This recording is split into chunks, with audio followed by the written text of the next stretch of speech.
You're right, it's already November. And if you wonder, how come? Maybe it is COVID that changed our way of thinking, working, and supporting families and friends, work colleagues, and our home, the Earth. And we believe it is time to reflect on this recent change that we all experienced and put our gears on to empower, enable, and enact change for the better. Hello to everyone joining us from all over the world. Welcome to Change 2020 November event. If this is your second or third time joining us, welcome back. If it is your first time seeing us, welcome. On behalf of the entire SMG team and co-chairs of Change Conference 2020, including myself, Jae-Won Kim, and my mate Alex Campbell, we welcome you all to this November event. Before we begin today, could I please ask you to mute your mic so we can avoid any background noise? And if you haven't already, please also turn off your video so we can ensure the best possible streaming quality for this event. Also, today's event is being recorded and it will be shared on our YouTube channel following this event. And we would like to pay our respects to the elders past and present and extend that respect to all Aboriginal and Torres Strait Islander people before we begin this event. Briefly about this Change 2020 series. It's an online event proudly brought to you by Social Marketing Griffith for free. We are the world's largest university-based social marketing research center, and the Brand Change 2020 conference is in its third year, continuing to grow behavior change science network, and just been brought in online this year because of COVID. Our team's commitment behind the scene is proven by breaking records of registration, your presence today, and our awesome speakers who kept their words for yes to keep this event alive. So thank you, and let me introduce their awesomeness. Today, we have 5 brilliant speakers who will share with you how to make change happen for society and the environment. That will guide you to build a strategy or fine-tune strategies you've already tried or tried for a real life impact. Our first speaker, Paul Ryan, will open this event by challenging you to stop and think and reflect on the term change. Then our second speaker, Ricky Herzberg, will share her passion and science behind the specifically reducing plastic waste. Professor Mohan Dutta, our third speaker, then will elaborate on how a culture can play a role in shaping solutions for complex problems. Next, Donna Austin, on behalf of Yasmin Greganoulis, will share her experience on how one solution can solve multiple problems together. And finally, Jared Vaughan will talk about things that you will really need to consider to achieve a positive long-term change. Can't really wait for this event to kick off today. To enjoy this awesome learning journey, please engage with any polls that may pop onto your screen and ask any questions using the chat function. Alex, our co-chair, will be curating questions in the background, and we will have one Q&A session after all 5 speakers. Alrighty, I think I've talked too long. Let's bring our very first speaker for our November event. The founding director of the Australian Resilience Centre, Paul Ryan, is an enterprise focused on bringing resilience, adaptation, and transformation thinking and practice to real-world problems. He's a multiplayer working on social and environmental problems to prepare for and create a future that is fair, just, and sustainable. Please join me in welcoming Paul.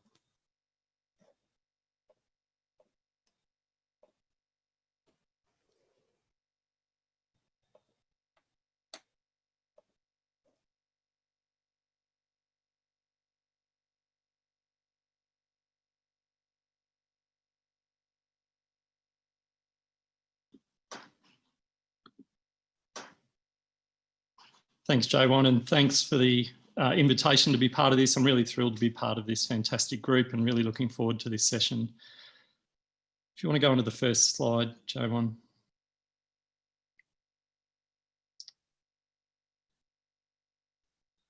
So more than 3,500 years ago, small groups of people started to move out of Southeast Asia from the northern Philippines and the islands around Taiwan. And they started to move out into what we now know as Micronesia, the archipelagos there, and then further on out into the just vast, empty, at that time, wilderness of the Pacific Ocean.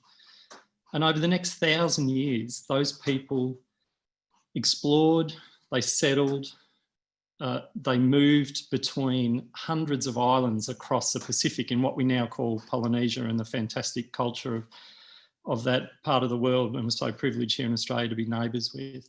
And over that 1,000 years, they actually explored islands from as far and diverse across 10 million square miles of ocean, from Rapa Nui in the southeast to New Zealand in the southwest, up to the Hawaiian Islands in the north.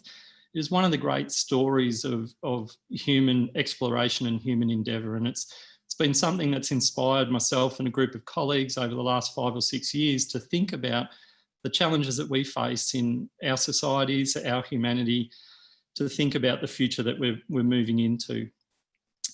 Next slide, thanks. And if you think about that journey, those journeys that people undertook, it didn't happen by chance. And, you know, it's a real question about how did these people manage to do what they did on this scale over that time frame? And a lot of it comes down to a set of skills. And in fact, a small group of people that are focused on navigation. They're called the wayfinders. They sit alone in the front of these small boats, focused on the ocean, and they're looking for signs. They're reading the signs of the ocean. They're understanding the world around them and looking for different ways to navigate. And they're also keeping track of where they've been and where they've come from as they make these decisions, these navigational decisions. And this is a skill that they learnt over a really long period of time. So these, as they're from babies, they were put in the bottom of boats to feel the swell of the ocean, the waves. They were put in tidal pools to feel that ebb and flow, and all sorts of things that help them to become immersed in their world that they would grow into as these wayfinders, these master navigators. And so seated alone there, they would make these decisions and they would be reading the signs around them. They would be looking at things like the stars. And even today, modern wayfinders can name 200, 220 stars in the night sky. Next slide, thanks, Javon. And they can also recognise different types of swell, up to 5 different types of waves and swells, you know, distinguishing between deep ocean swells and the waves that refract off different island groups. And in fact, the wayfinders could distinguish and identify different islands, even though they were over the horizon, by the waves that were coming towards their boats. And then they navigated to these tiny specks of land, sometimes less than a mile wide and certainly no higher than a coconut tree in a lot of cases. And they didn't just do it once, they did it consistently. And there's evidence that people moved throughout that whole region over long time frames and were able to move between these different islands. And it was really largely due to the skill of these relatively small group of people, the wayfinders. And we found this story incredibly inspiring for thinking about the future that we face, the challenges that we face as a community, as a society, and as the whole of humanity, and thinking about the big challenges in front of us, such as runaway climate change. So if you look at the world around us now and the challenges we face, and particularly this, you know, increasing urbanisation, the consumption of resources, a warming planet that, you know, is leading to increasing disruption, and you look at the confluence of those things, it represents an enormous challenge, and it's actually really hard for us to imagine what that future looks like. And just like those wayfinders, we don't really know what's over the horizon. We need to have some skills that we can bring to help us to navigate towards an uncertain future where we don't really know what the future holds. We don't really know what those islands look like for us over the horizon, but we're going to draw on, and I'm going to draw on in the next few minutes, some of the ideas and the concepts that we found inspiring from hearing about the wayfinders and the way that they navigated in the uncertain world they faced, and try to bring that to thinking about change making. The first really important idea here is that you can't make change alone. So just like the wayfinder sitting at the front of the boat was a navigator and crucially important for a whole culture and a whole society, the reality is they couldn't get there without a crew, without the coalition of people that were willing to work with them. Someone had to steer the boat, someone had to stock the boat and look after the resources, someone had to look after the sails, all of those things. It's the same with making change. We're not going to make change on our own. It's never been that way, and it will never be that way in the future. We're going to make change in coalitions, in partnership with people that share an aspiration, that share a vision together, and share some kind of common understanding about what the journey will involve and how you're going to get there. And we need to be aware that as we build coalitions for change making, they're going to change over time, and we should be okay with that. It's unlikely that we're going to have the same coalition as we go through any kind of journey. We will need different skills at different times, and some people will want to get off the boat at some point and other people are going to want to get on. And that's the way we need to think about this, building this change coalition. The second idea here is really important, which is focus on what you're for, not what you're against. All of us spend a lot of time raging against the problems of the world and the things we see around us, but actually that wastes a lot of time and a lot of energy. And really what we need to do is focus on what's the destination here? What are we trying to get to? What's our island in this vast ocean of problems?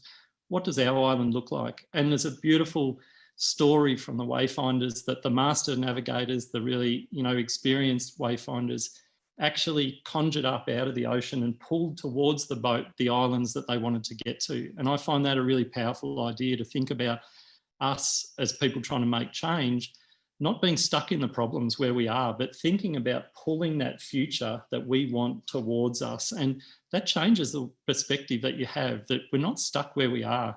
We can make things happen. And that idea of conjuring up and pulling the future towards us, I think is a really powerful idea.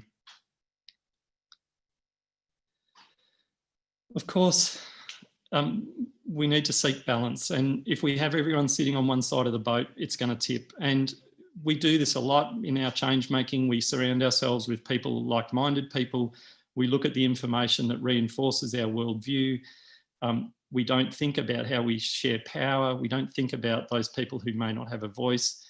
And there's a really important idea here about trying to balance both how you do things, the process, and the information. And there's a diagram here, Joanne, if you want to go to the next slide, please, that comes from colleagues at Waterloo University that really balance this idea of trying to strive for balance between the information that we collect. And for a lot of us working in sustainability problems, we deal a lot in information, technical information, lots of, facts and figures. And the tendency is to believe that if we just get better information, then we're likely to be able to create the change we want.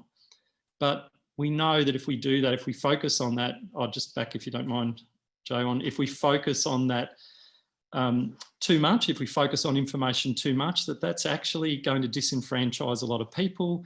It's not going to win the day. We need to balance the process that we're running with the information, and we should be aiming for that top right-hand quadrant there, where we've got that balance between quality of process and quality of information, and that's where we're most likely to get the sort of change that we want to see. Thanks, Joanne.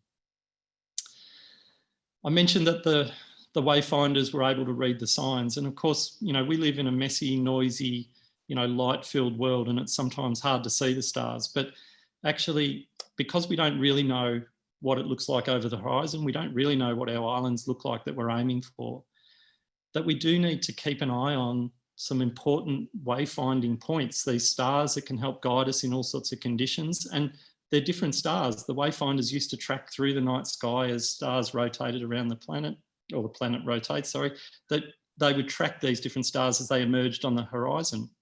For us, sometimes, we need to look at what are the signs that we're on the right track. Even if we don't know what our destination is, are we moving in the right direction? And this point about feeling the swells, and I think, feel is a deliberate word here, that often when we're running processes, when we're, bringing people together, we know you can feel it when something good is happening. You can feel the energy, you can feel the enthusiasm that starts to come together. And I think actually tapping into that feeling of things and actually feeling those swells and riding some of the different waves and different swells that happen through any change process can really, it's actually a skill that I think is important, and it comes from reflecting, it comes from being still and thinking about what are we trying to do here, what's happening in the system that we're working with, and trying to feel those underlying swells. We all know you have to tell stories, and I'm doing it now. We've seen all the TED Talks about how important it is to use stories to engage people. But in fact, there's evidence now that that need for story is even stronger. It's an even important element of trying to get people to become part of some kind of change movement. And so, you know, advances in brain scanning and understanding more about neurobiological processing shows that people don't just need a story, they need a story that makes cognitive sense. It actually needs to be a logical story. They need to see the logic from the problem that you're trying to solve, the solution, how that solution or those solutions will address that problem and help to move towards the future that you want. They need to see that logic loop closed. And when they do, it actually feels good. You get a little dopamine hit, and that using that kind of idea, it's really important to structure our kind of story, our change narrative about what are we trying to do here? How will change happen over time? And that change narrative, just like the coalition, should change over time as well. Because early on, we don't know what we don't know. But as we start to try to change, to make change in different problems, we'll start to get a sense of, you know, where are our assumptions wrong? Where are there gaps in our knowledge? And we can start to then adjust our change narrative to start moving towards, you know, a story that it better fits the reality of the world that we're trying to work in. And of course, an important part of any story is actually the words, choosing your words really carefully. And so if you bring up the list, J1 here on the left-hand side, just look down this list of words: client, customer, consumer, participant, custodian, citizen, changemaker, volunteer, victim, sufferer, survivor. Each one of those words activates in you different values and different emotions. How you label someone really matters. So the people that we work with, the people we're trying to bring on board, the people that we're trying to convince to change, the people that we're trying to learn from, how we label those people really matters. And the same if we bring up the list on the other side, J1. It's the same for any group of people, that we can label groups of people in particular ways. And the way we label those people can either bring them towards us and bring them together, or it can divide them. And so constructing your narrative and choosing your words very carefully about how you're labeling people in your change process really matters to how they're going to respond and how likely they are to participate in what you're trying to do. We know, obviously, that, you know, change is never easy and it never happens in straight lines. And we're going to be, you know, sailing in all sorts of conditions when we're trying to make change. There's going to be things that are in our control, and there's going to be lots of things that are out of our control. If we, you know, knew that the change was going to be easy from A to B, we'd already be there. We wouldn't be having this conversation about the sustainability and the future of our planet. We would already be there. We don't really know what that journey looks like, and we know that we're probably not going to be able to go from A to B. Sometimes we're going to have to make decisions to tack into those headwinds, and that means going on a diagonal. It means moving away from that path that we were on, but sometimes sort of moving in a direction that might feel like we're moving away, but in fact it gives us a new insight, a new perspective on the path that we're on. And when we can finally turn and tack back towards that path, you know, we really have made progress. So don't be afraid sometimes, or don't feel like you're moving away from, you know, your committed path. Sometimes that's the best thing to do, to navigate around something that's immovable, something that's, you know, likely to disrupt the process, or that you might need to just take a different tangent to understand, to get a new perspective, or to, you know, learn something different about the work that you're trying to do. And of course, you know, not all journeys end well. We know that. And because this is hard, and because it's a complex world and a complex system that we work in, it's highly likely that lots of things we try will fail, or certainly won't achieve the objectives that we set out at the start.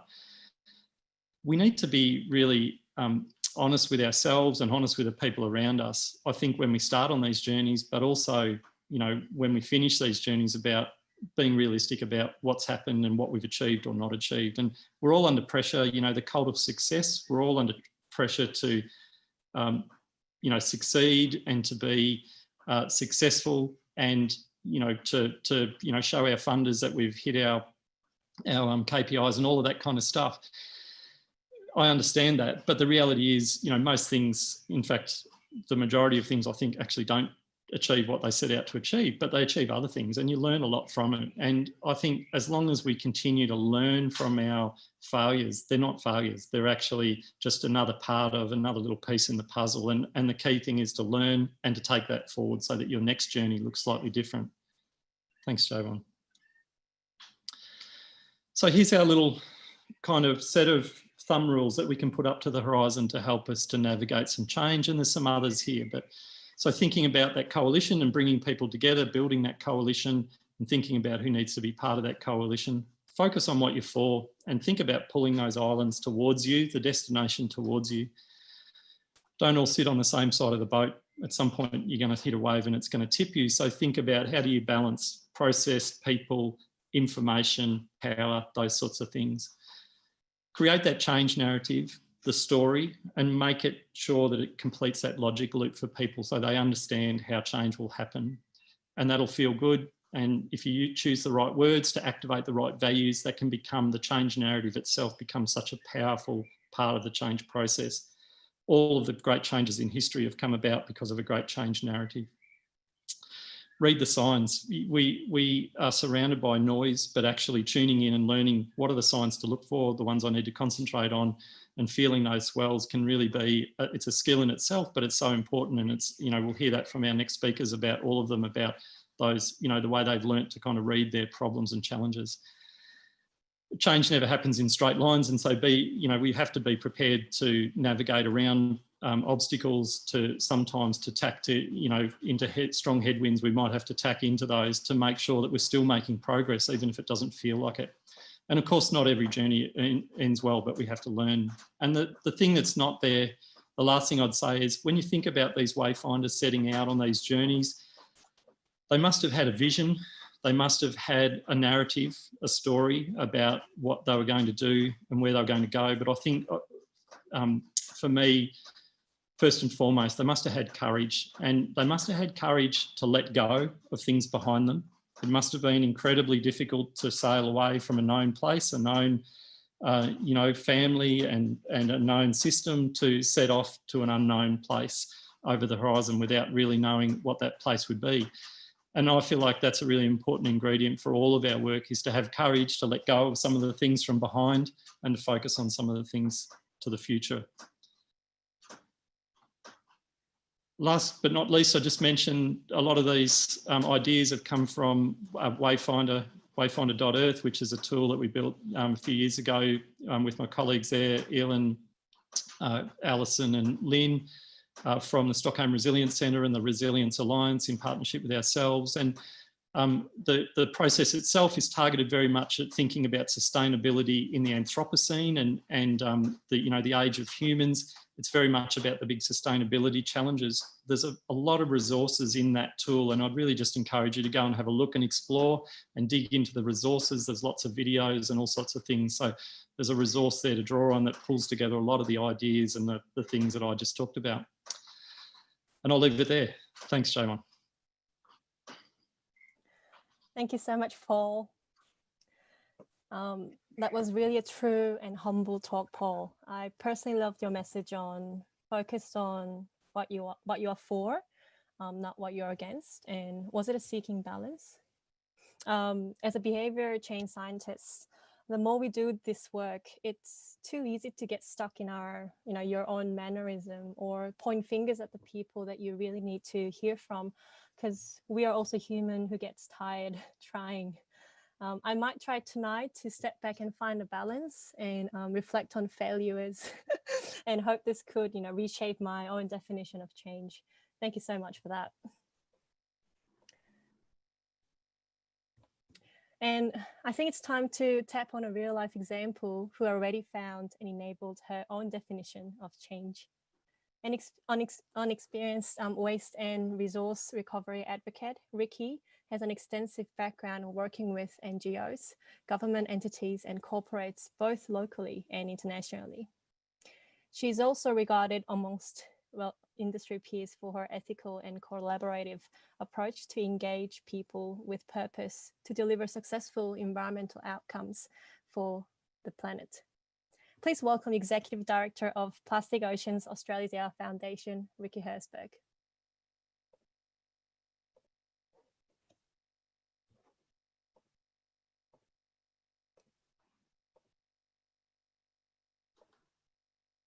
Thank you so much, Jan. That was a fantastic presentation, Paul, and it leads in beautifully, obviously, to what I'm talking about today. And I feel that everything that you've been talking about is how we have actually, through Plastic Oceans, we have created a wave of change with what we're doing. So for those of you that don't know anything about us, Plastic Oceans Australasia is part of a global alliance.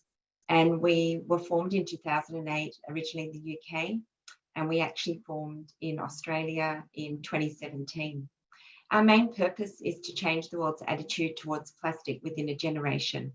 And one of the main things that we talk about all the time is about creating a place for people where they can actually really make that change without it being too difficult. As Paul said about it, choose your words, choose your actions, think about what you're doing and what you're saying to actually gather momentum to build your tribe.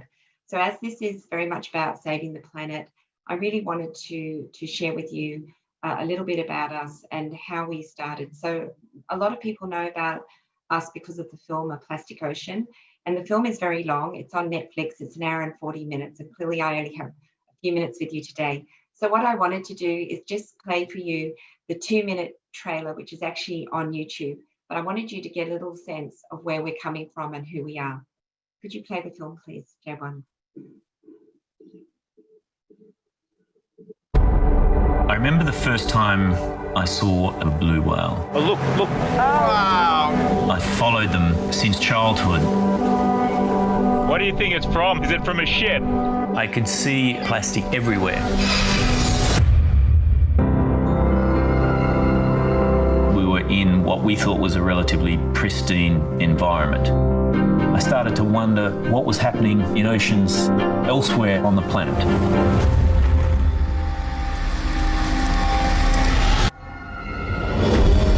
Growing up, my world was the ocean. It's where I feel the most spiritual. As a freediver, it was the place where I proved myself to myself. Finally, have the opportunity to pay the sea back. Only a fraction of the plastic that we produce is recycled. This is never going to degrade. It's got nowhere to go. This was something that these animals, they were forced to endure because it was man-made and we'd put it into their environment. The record is 276 pieces of plastic inside of one 90-day-old chick. If the plastics are in the food chain for the dolphin, they're also in our food chain. Exactly. Communities are built on these landfill sites. So sweet potatoes, corn, sugarcane, all growing on 40 years of garbage. Do you have anything not wrapped in plastic? No.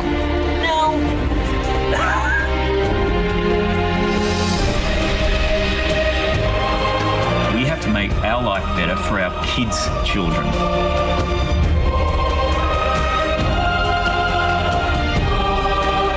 Change is possible. It starts with us.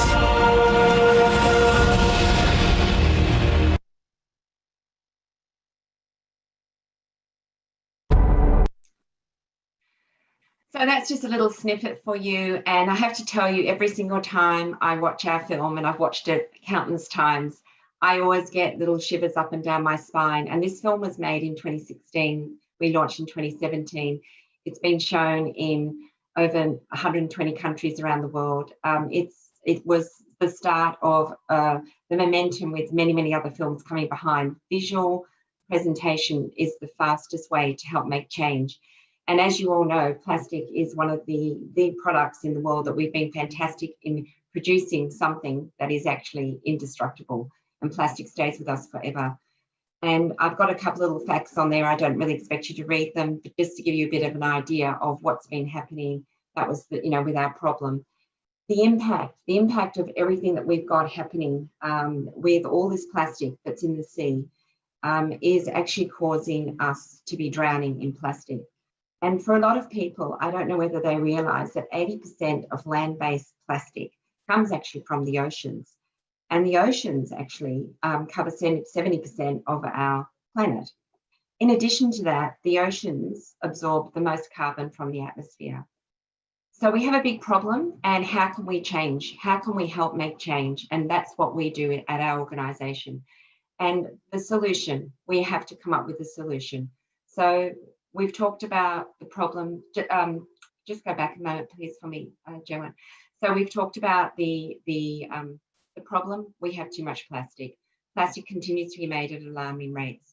The impact is that not only is it being ingested in birds and mammals and is clogging up our waterways and our land and causing all sorts of toxic problems, it's also microplastics which are now being ingested also up the food chain to us.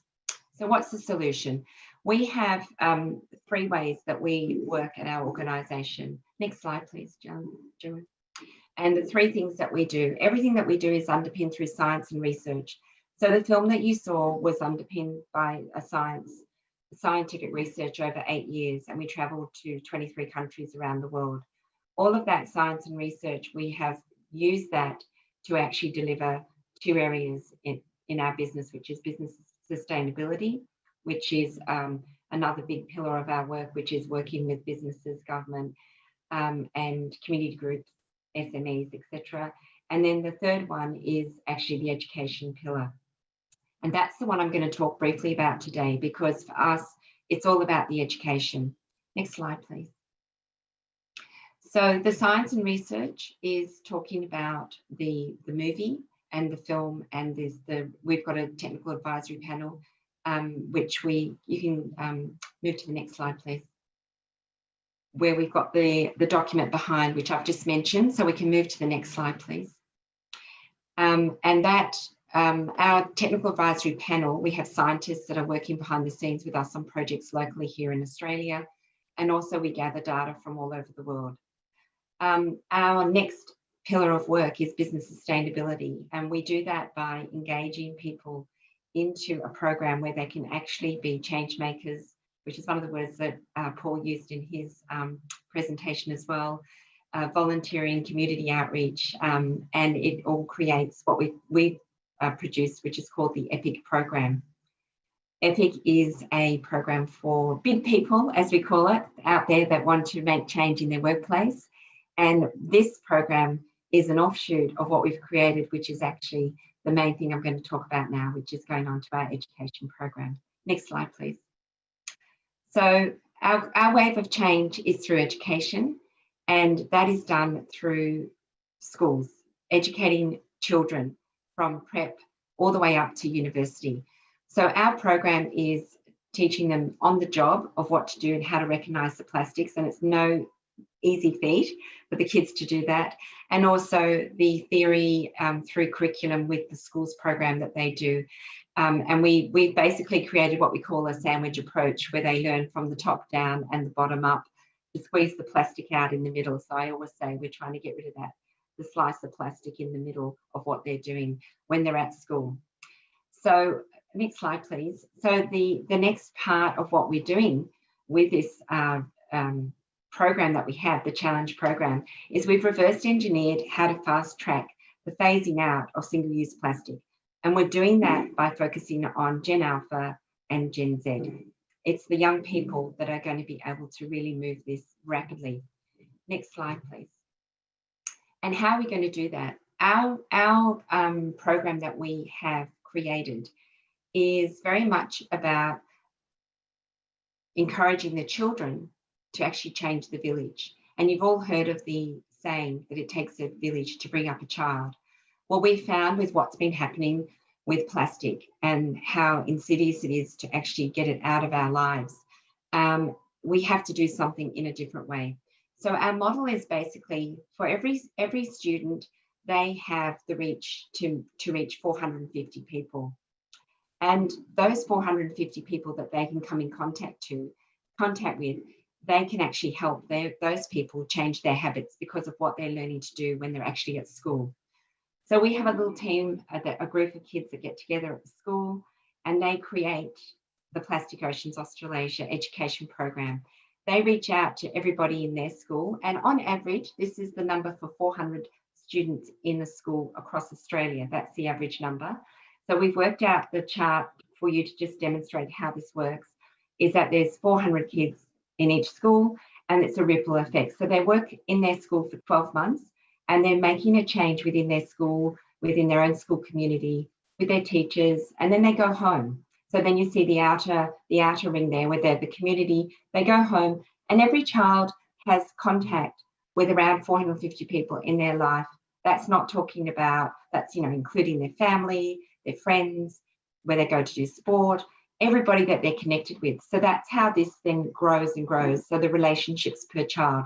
So we have found to date, and we've been running the program for over 3 years now, that we are really seeing traction with this model. And it was through this model that we actually brought about the EPIC program, because we were asked, could we transfer this to big people in their workplace? So that's why this model for change, which is creating this wave of change, we're finding has had some really stark impact, which is something I think all of us need to do. No matter how many people we all know somebody who knows somebody that has children. Next slide, please. This is just a few pictures to show you it in action. Next slide, please. And the main thing that we do, it's all about the behavioural change piece. So we work with scientists, as I've mentioned, professors, universities. We work with experts right across the spectrum. And we realise that you have to change the social norm. So this was just a little fun diagram that we had with working with Behaviour Works, actually, that we do quite a bit of research with. And we're talking about the social norm with plastic bags. So people actually are very interested in what everybody else is doing in their group. So if everybody in the group is not using a plastic bag, but they're using their cloth bags, for example, then you become the odd man out. And people don't like that. They like to be part of the group and being understood by everybody. So that's why we've used this as an example. And unfortunately with COVID, we found that what we've been working so hard to do the last couple of years with the, you know, replacing plastic bags for cloth bags, your kid cups instead of plastic cups, your metal straws instead of plastic straws, etc. The list goes on. We've sadly this year taken a bit of a backward dive the last several months because of COVID, but we are hoping to ramp that back up again. And our work is busier than ever with what we're trying to do to get people to really start thinking about what they can do, because the planet has no time to wait. We have to be acting much faster now to make up for the last 8 months. It's estimated that 66,000 masks alone in the UK by the end of this year will enter our waterways. That's just in one country. It's pretty sad, and it's very, very, very disturbing. So we have to help people become more responsible with what they're doing. We don't say plastic is bad. We're just saying that we need to do things better. We need to change what we're doing and reduce it where we can. So what I thought I would do is show you this another snippet of a film that we've done, which is through our UK alliance with Plastic Oceans UK. And it just gives you a little taste of actually getting people to see things in a kind of humorous way. And what happened after this film, I will tell you. It goes for about 3.5 minutes. Over to you.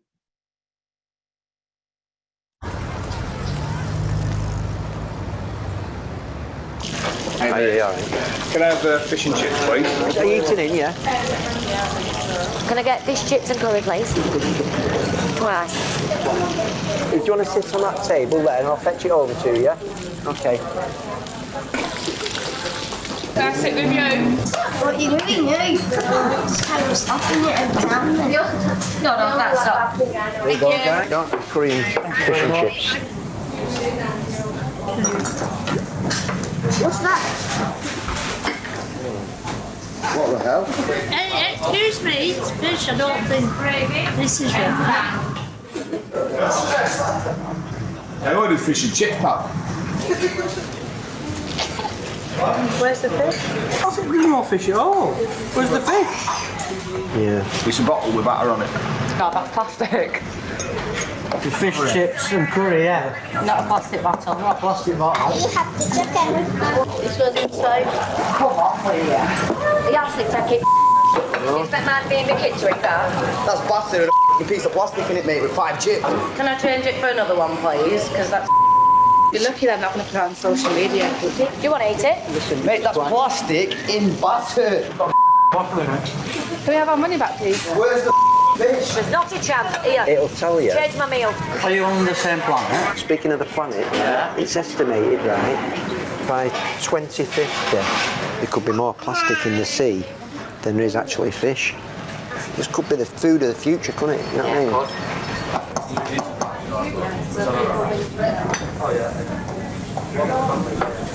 There's even a label on it.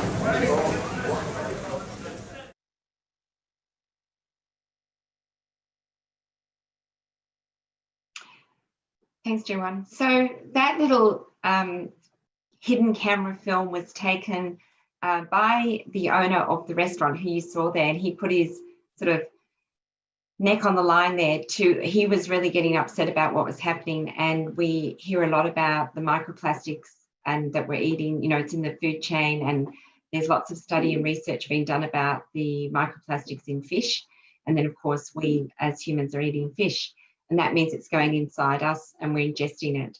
So what we want to share with you is that when you want to make change, you have to do something that really, in this case, because it's so dramatic and it's affecting us in our everyday life. That little exercise that was done with the gentleman that owned the fish and chip shop, afterwards there was another video done, and all those people that you saw in the film, they actually all felt the same way afterwards and said, oh my gosh, we've got to make changes. So it was a really interesting way, and it was obviously a dramatic way to get them to see what was happening. But to make change, we have to get people to really understand and work together that this is not just someone else's problem, it's our problem. And unfortunately, we're actually relying now on the younger generation to help make that wave of change. We believe together we can do that, and we need everyone's help to do it. We're just one organisation of many, and we know that our program is resonating and it is starting to get traction. I would really like to work more with anybody that is interested to find out more about our programs and what we can do and share. And we love to collaborate. We work with many organisations around Australia, New Zealand, Indonesia. We work in the South, the South Pacific Islands. So we feel that this is a really important issue to move much faster now than before, particularly because of what's happened with the PPE equipment with COVID. So I'd like to thank you so much for the opportunity to share this little tiny snippet of what we do. And I think it will help inform and embellish what we're doing today with our conference. So thank you so much. Thank you, Ricky, for sharing a true example of complexity.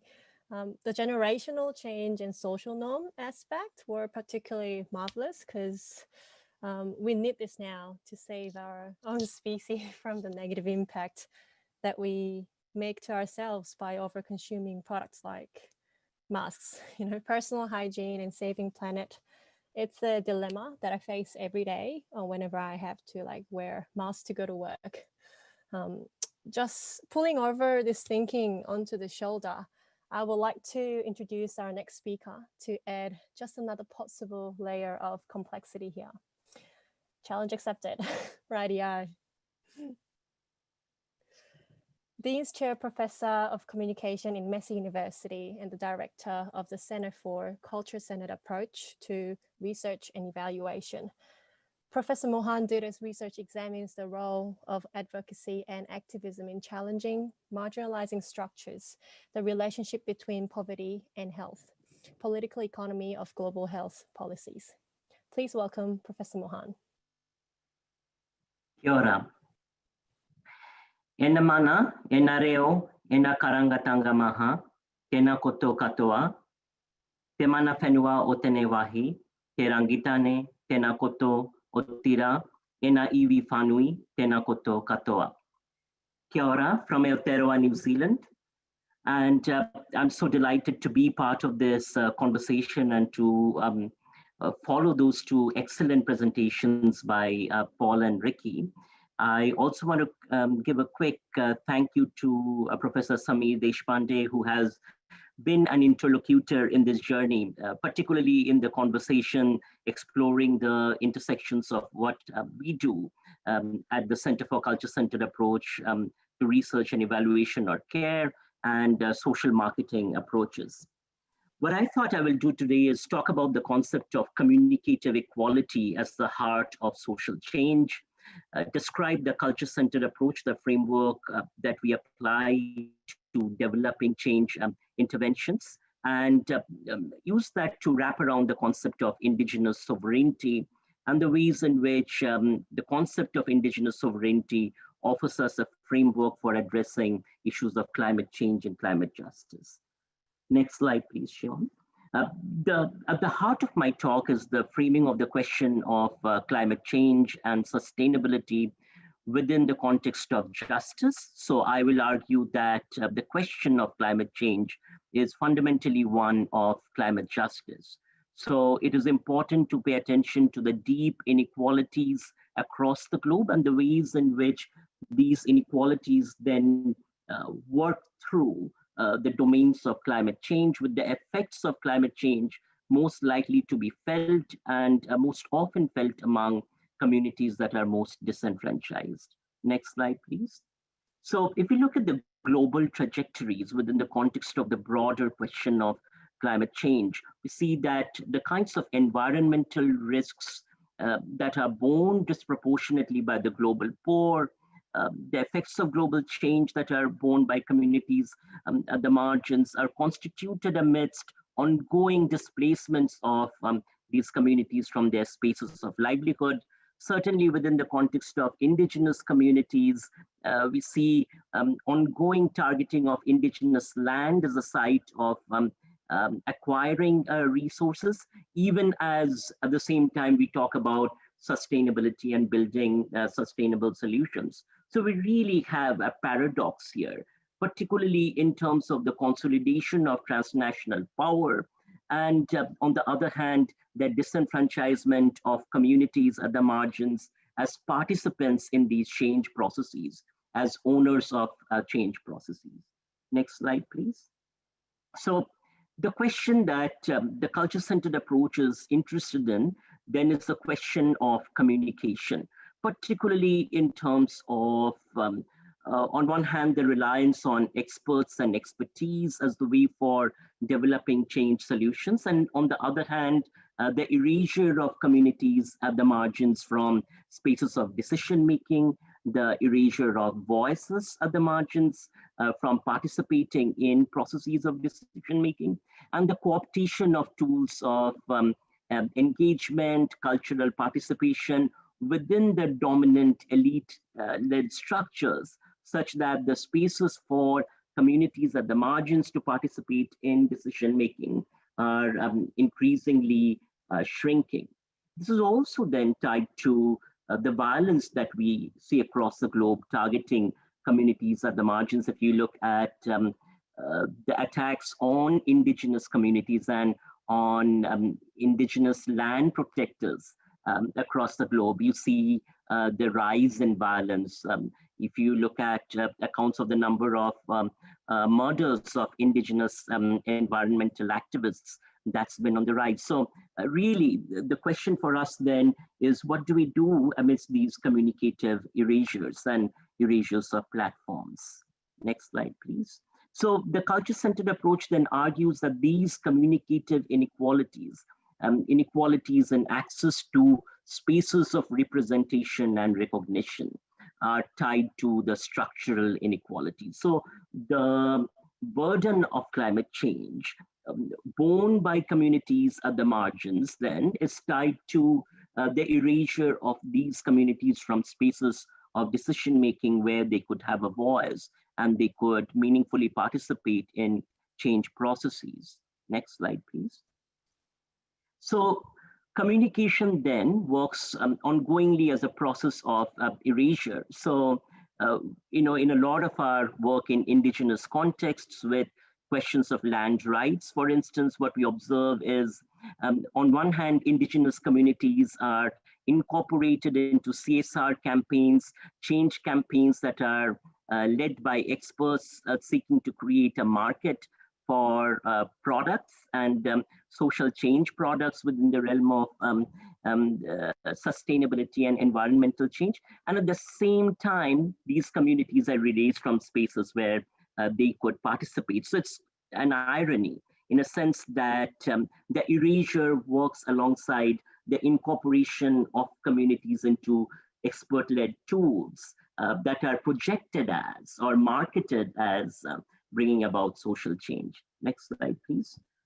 So the concept of communicative equality that the culture-centered approach then offers asks the question of distribution of communicative resources, and it asks how can we look at the inequalities in the distribution of these resources, and how can we build equality in the distribution of information resources, resources of representation, resources for decision making, and most importantly, resources for voice, so that communities can participate in ways in which it is meaningful to them. So in studies that we have done in India, in Nepal, in Bangladesh, in Singapore, in Aotearoa, we ongoingly find that often frameworks of engagement or cultural engagement that are put forth as instruments for building sustainable solutions often do a window dressing or performance of participation. So things are made to look participatory, while the places of authentic participation are actually erased, so that when indigenous communities do participate, they participate in terms that are set by expert or elite change makers located within dominant structures. Next slide, please. So then, this is an image from a work that we do in West Bengal across 26 indigenous communities, which is in eastern part of India, this question of voice democracy and community participation, and really asking what does it mean then to build equality, particularly in the context of the ownership of information resources, resources of representation and decision making, and resources for voice, so that the entire communication ecosystem is owned by communities at the margins within this context, owned by indigenous communities. Next slide, please.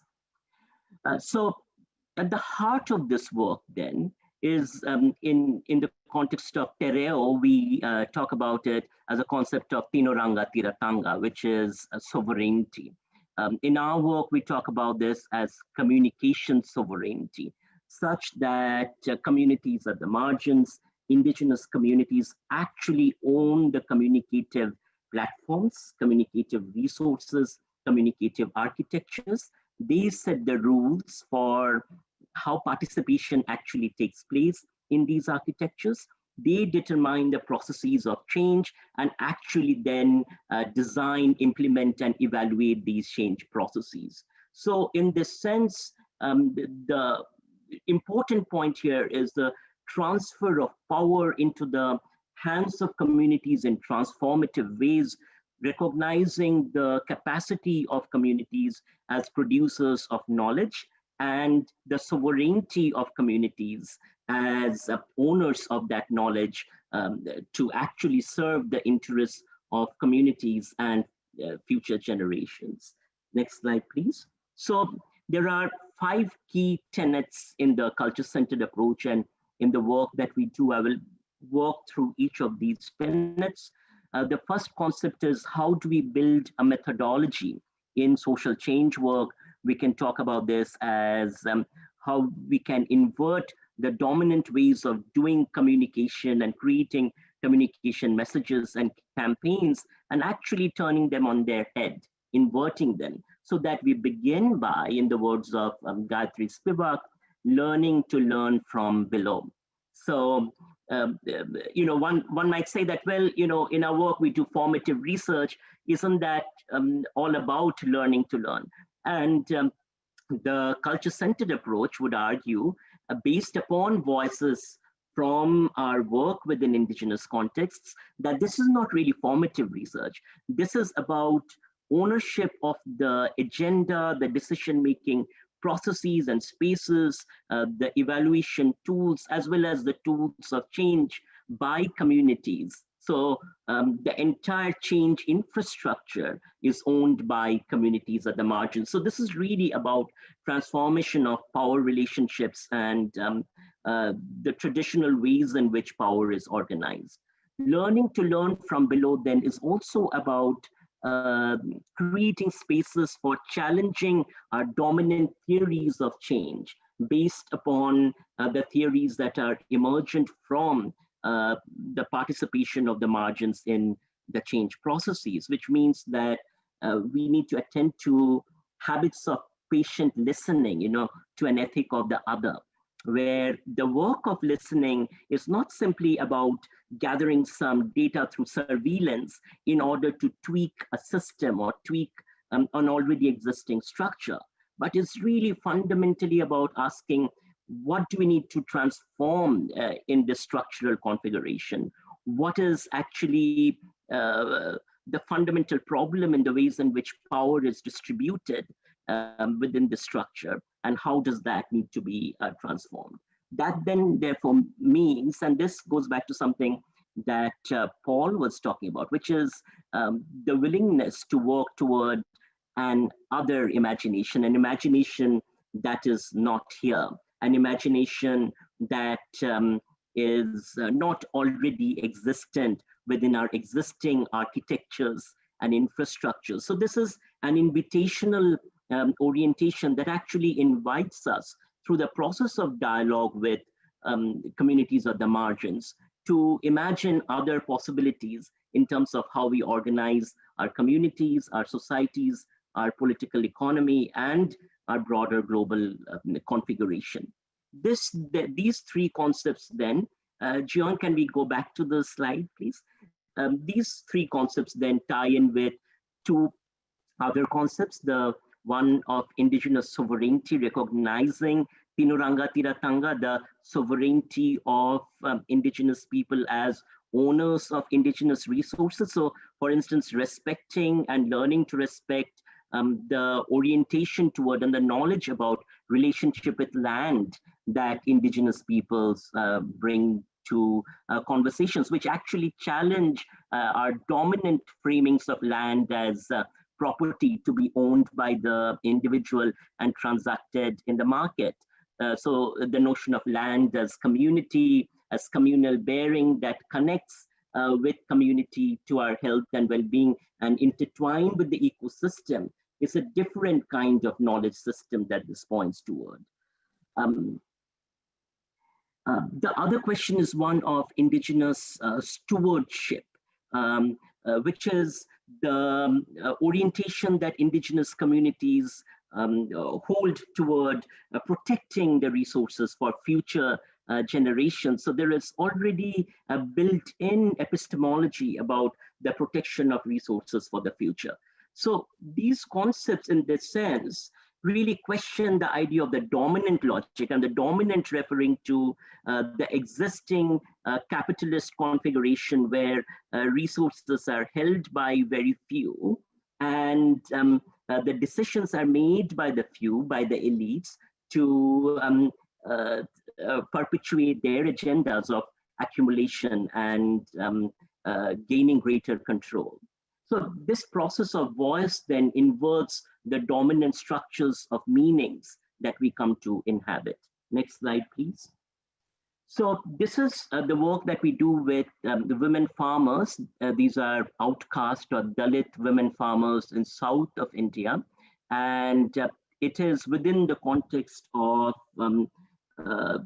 interventions that the women farmers have been developing on the notion of seed sovereignty, which is the very notion that the knowledge of agriculture, the knowledge of seeds ought to be located within communities and within spaces of community life.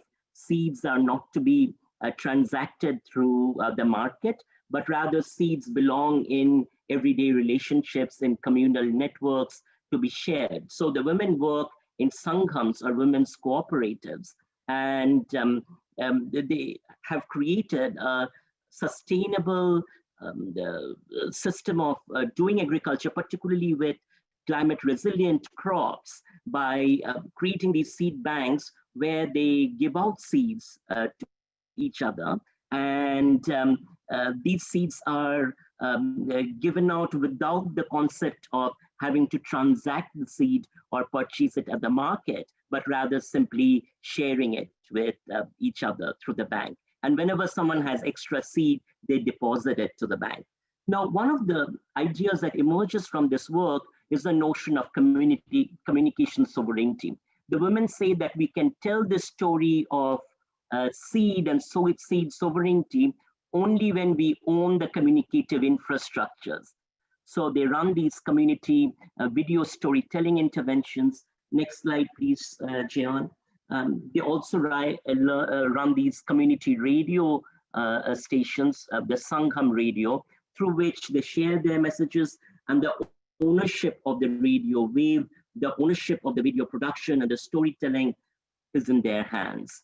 So listening in that sense and building these communication infrastructures as infrastructures of listening create entry points for disrupting the silences that have been perpetuated.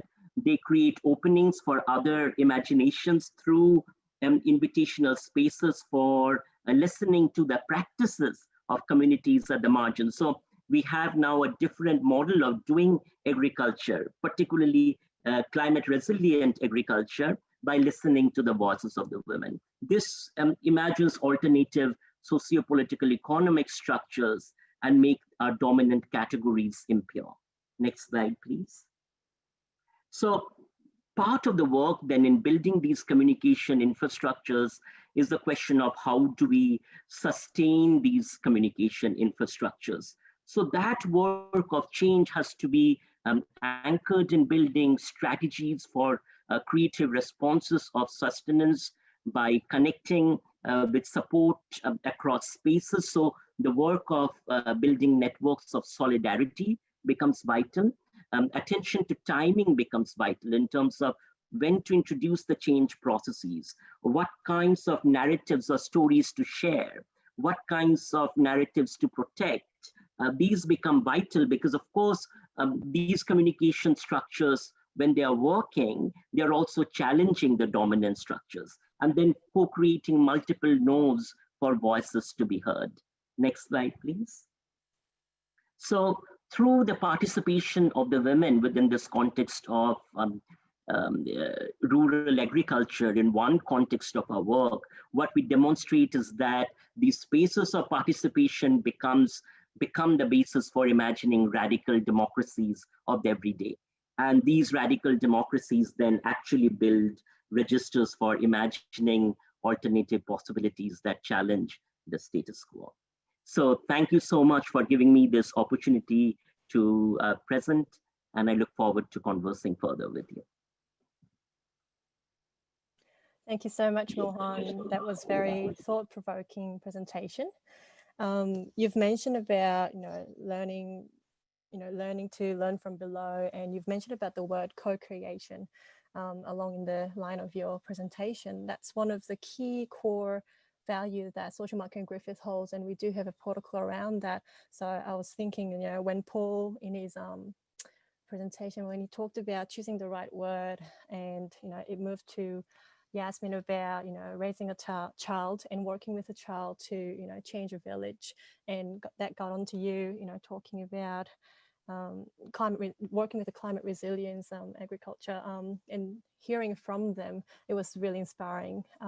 We are actually halfway through, so thank you so much. If your question has not been asked, we actually had one or two questions coming in through your presentation, and one of the key questions was how do you go about calming their nerves, calming the nerves of the people that you work with, and get their voices to marginalize for the better effect, for the actual change. That will be actually answered in our Q&A session, because we have last two speakers to deliver their great presentation, and I can't wait to hear that. So our next speaker is Donna. She's a passionate circular economy advocate. Her technical and engineering background offers a deep understanding of the material supply chain and potential for the circular economy that she will share through education and advocacy. Let me welcome operation of the world's largest garage sale, Donna Austin, on behalf of Yasmin Grigonis. On to you, Donna. Thank you. Thanks, Jimon. Hi, everyone. It's a real pleasure to be here today. Yaz gives her apologies and hope she can catch you for the next one. But I'm really happy to be here today for Change 2020 and to bring a little bit about what we're doing as a business and talk about the rise of the circular economy in what we all consider the decade of action. And something that's really big in our business is taking action and executing on things, and the time to act really is now. Next slide, thanks. Yeah, so the things I'm going to talk about today, I'm going to talk a little bit about us, just so you can get an idea of where we are and where we fit in the whole our mission with regards to the planet. I'll talk about the circular economy and why we think the circular economy really matters now. And the change that's going to be necessary. And I'll talk about the circular economy and the sustainable development goals, which is something we really align with as a business. And then I'll talk about how we can enact the circular economy and build real change. So next slide. If you hear any noise in the background, it's because I'm presenting from our circular economy precinct in Brisbane. So it's all hands on deck here and we're all full steam ahead. So apologies if there's any noise in the background. I'll talk a little bit about the world's biggest garage sale. So we are an impact venture or a social enterprise balancing the triple bottom line of people, planet and purpose. And that basically translates as we consider the social, environmental and financial aspects of a business in equal measure. So we started as a neighbourhood garage sale back in 2013, and we have really grown and evolved. And I really think that our business is literally change in motion. So we're very much on the ground and trying to enact change for the circular economy, for people and planet, and bring about, I guess, what Paul and spoke about in his presentation. We want to bring that future to us now. So if we see something in the world that we're concerned about or we're not happy about, we're very much on the front foot going, okay, well, what can we do about this now, here today? So next slide. Yeah, so we're very focused on impact that matters. And as I mentioned, people, planet and purpose. We held a lot of large-scale garage sales back in the day. So I think massive aircraft hangars where we mobilised the community to give us their dormant goods. And dormant goods are those goods that people, they're totally fine, but people don't really want anymore. But they're still perfectly functional and can have a really great life with somebody else. And we've evolved and eventually got to a point where we've established Australia's first circular economy precinct, so we can do more about embedding this kind of change very much in local communities. And we can continue our work of renewing, repurposing and repairing goods so that they avoid going into landfill. So our purpose is twofold. Oh, if you can just go back to the previous slide. It's twofold. We're very much about enacting the circular economy for the environment, so pushing things forward from a planet purpose, but a large part of our mission is also to provide jobs for vulnerable and marginalised Australians. And in fact, we're committed to up to 50% of our staff coming from those communities. So we very much have a double-pronged mission of people and planet, with ultimately still while having a financial purpose as well. Next slide. So let's talk a little bit about the linear economy. And a lot of you have probably heard of the linear economy. It's what we live with now. I come from an engineering background, a manufacturing and materials engineering background. So back when I was studying and first working, this is very much the overarching paradigm that we lived in, and we're still very much in it now. So that's where we're taking natural resources from the ground, digging them out, taking them. We're then making things with those products. And since post-World War II, we've been making products that nature doesn't really know how to deal with. Not all of them, but plastics being one of them. Okay, so we're making things, we're using them, and then we're just disposing of them and generating waste.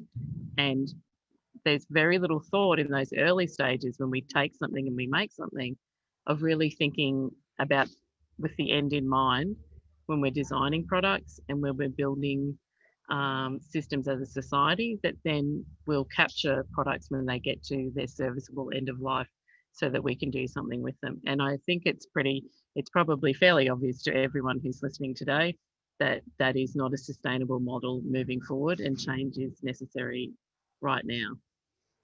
So next slide. So in comes the circular economy, so as opposed to going in a straight line, we want to see those resources come back into us in a loop. So the circular economy, I'll just read out what's there, is a systemic approach to economic development designed to benefit businesses, society, and the environment, which is in stark contrast to the take, make, waste linear model. It's regenerative, it's designed to decouple growth, so production growth, from the consumption of finite resources. And I think it's a really interesting point to make, is that according to the Ellen MacArthur Foundation, is one of the leading groups in the world at the moment talking about the circular economy. I'm going to tie this back to climate change and greenhouse gas emissions, is that about 45% of the emissions in the world come from production of the everyday things that we use, like cars, clothes, food, and other things that are a normal part of everyone's life. And the fact that we put so much energy into making those products, to not think about what's going to happen to them at the end is short-sighted and is wasting all that valuable energy that's gone into making those products in the first place. So doing something about this and changing the system, taking a systemic approach and how we're going to actually deal with the materials and how we create them and what they do, what happens with them next, is a really important, I believe, important way of targeting emission reduction moving forward. Okay, so what is the circular economy? And there's so many facets to it. It's not as simple as going from a straight line to a circle. I like to think of it as loops. There are different loops within the circular economy. So the most obvious one is reuse. That's the very first one, where you would simply reuse something again. Now, and that's where a business like what we're doing and a lot of other businesses come in. If you don't want it anymore, there's a pretty good chance somebody else will, and very little energy whatsoever or materials going into that product having another useful life with somebody else. The next one along is renewing. So that's where a little bit more work might need to go into that product before it might be something that somebody else was happy to have and use again. You might clean it, you might paint it, you might sand it, you might do something else with it. So a little bit more energy there. The next one along is repairing and repurposing. So that's where you're taking a product that, for the most part is completely fine, but a component within that product may have broken. And I just have an example of this week. I brought my mower in here this week, and I'm going to get into our workshop and have a look and see whether I can fix it, because 95% of that mower is completely fine. There's just one part of it that's broken, and a small investment of energy going into repairing it would make a huge difference, as opposed to going out and buying a brand new mower. Okay, and these are the kind of ways of thinking that we're trying to flip on their head. And the last one is that I've got there is remanufacturing, and this list here is by no means exhaustive. It's just to give people an introduction to what the circular economy is all about. Remanufacturing is actually about taking a product back to its original state. So taking it back to its original state or making it even better. And this might happen in really large industrial machinery where engines and core components might be repaired and remanufactured internally so that can then go out to have another full life. And in situations like that makes complete sense because there's an enormous amount of material and energy and time and investment that's gone into getting it to that stage. Next slide. So if we talk a little bit about the planet, right now with the linear economy, there's $500 billion is lost globally every year due to underutilization and lack of recycling.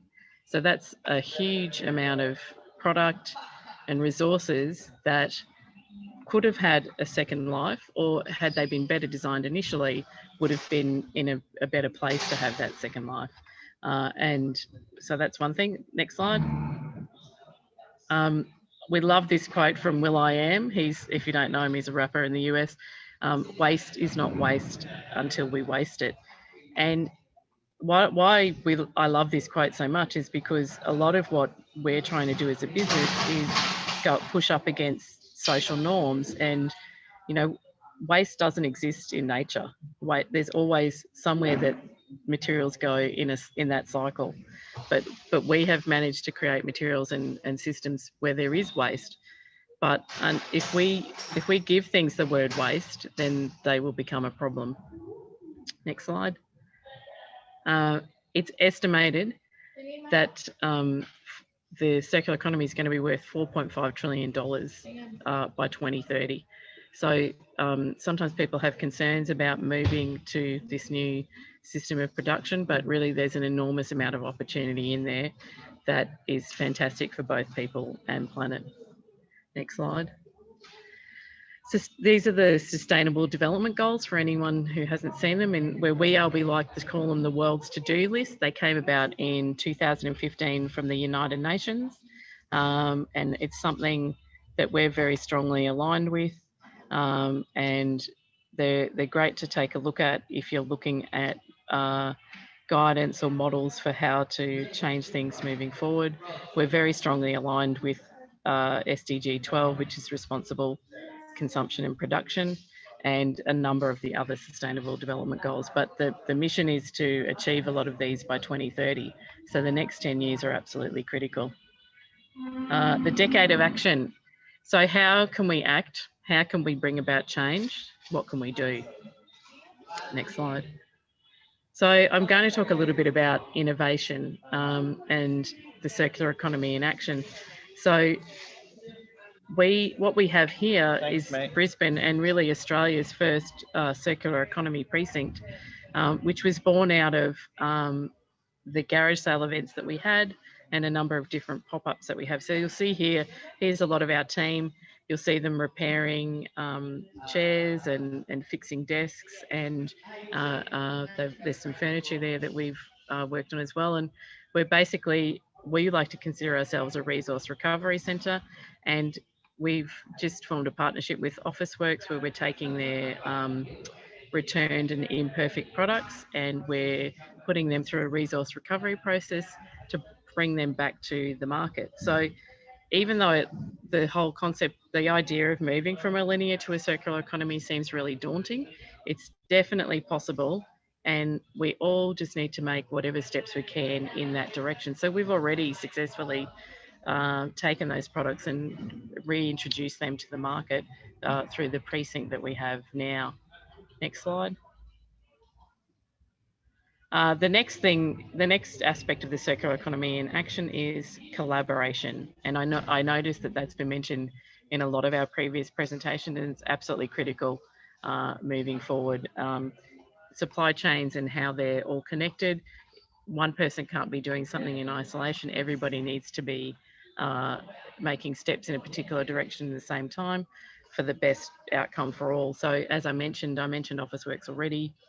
We have a corporate partnership with them, which is really exciting for all of us, and very exciting for Officeworks as well, because they're getting that chance to be more sustainable as a business, and they're seeing those products of theirs re-enter the market just with some careful resource recovery work. It's also a great way, what we're doing is a great way to bring schools. We bring schools in through here, through workshops and things that we're doing in the precinct. And I'm heard someone mention that, you know, we're going to be looking to Gen Z and younger generations to help us move all of this forward. We have a number of volunteering opportunities here. We have a very local focus, and we imagine, you know, centres like what we have dotted around cities, around states and countries around the world, to be able to turn the concept of waste on its head. And community workshops is another focus of what we do as well, and connection. So community, keeping things local is very much at the heart of what we're doing, and that ties in very much with climate goals as well, because if you keep production local, you're reducing those transportation costs, you're keeping skills local as well, you're upskilling the community, and you're renewing economies locally so that they're more self-sufficient locally as well. Next slide. We are very much a business that's focused on execution over perfection. In my mind, I can envisage the future that I want, but I know that we're not going to get there in a day or even a week or even a year. But we're very much about execution over perfection, trying different things, and it's really about being on the ship and readjusting, so you're pointing the nose of your ship into that direction that you want to go in. So it's bringing that future to you by the steps that you take, and building with purpose and with a lot of heart, and the rest will follow. And we very much believe if people come to us with resource problems or resource issues, we will very rarely turn them away. We'll go, okay, this is a problem. Let's have a look and see what we can do together now to affect change and, you know, come up with something that's going to solve this issue. So as I mentioned earlier, 50% of the world's biggest garage sale workforce is made up of vulnerable Australians, and that is something we're strongly committed to. We have diverted over 4 million kilograms of product from potential landfill, and we estimate that we've put $2.2 million in social value back into the global economy. So we're very much about that people and planet focus as part of the change work that we're doing.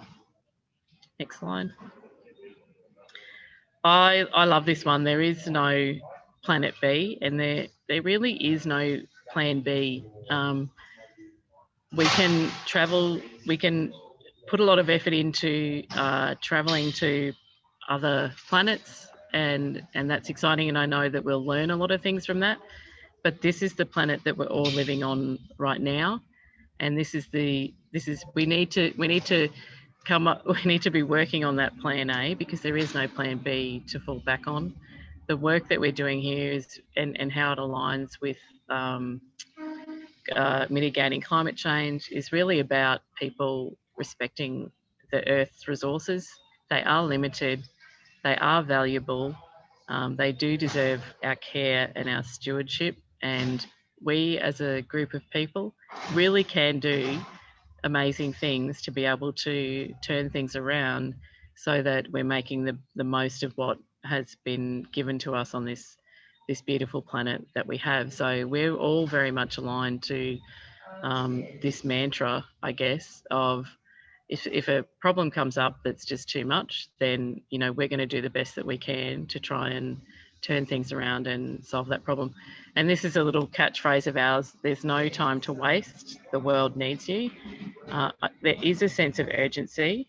Change can be very difficult for people, but I think when people realise what's at stake, then it's easier to mobilise everyone towards that change. So thanks everyone for your time today. Thank you, Donna. It was brilliant, awesome, thank you. I could hear the bus sound coming from your background, and I'm pretty sure you're executing. That's why you're there, you know. Action needs to happen to create more action, so that's great. what I really like about the world's biggest garage sale is there's one solution for multiple problems, you know, like unemployment, as well as, you know, over consuming the product. So you talk about the sustainability there, as well as the profit that a lot of us look for but don't know how to do it. But you know, just coming back to Paul's message on seeking balance and Ricky's urgency on reducing plastic waste, and Mohan's highlights on cultural impact and, you know, power of community, and you connecting to the multiple problems in one solution, just bringing back to the hygiene versus environmental dilemma that I just talked about it. If we put those on the one word, like maybe like a protection, like I wear reusable mask and wash my hands to protect myself and my family from COVID, but also protect my own house from damaging it. It seems like that might work, but that needs to be tested. But yeah, but very inspiring. It's giving me a really good ideas, as well as some thoughts to deeply consider. Thank you. I can't really wait for our final speaker to add his message to this event. Gerard Vaughan, been working as a consultant to government, non-for-profit and commercial organizations to help them design and implement social change initiatives that reach people in the everyday setting where they live, work, and play.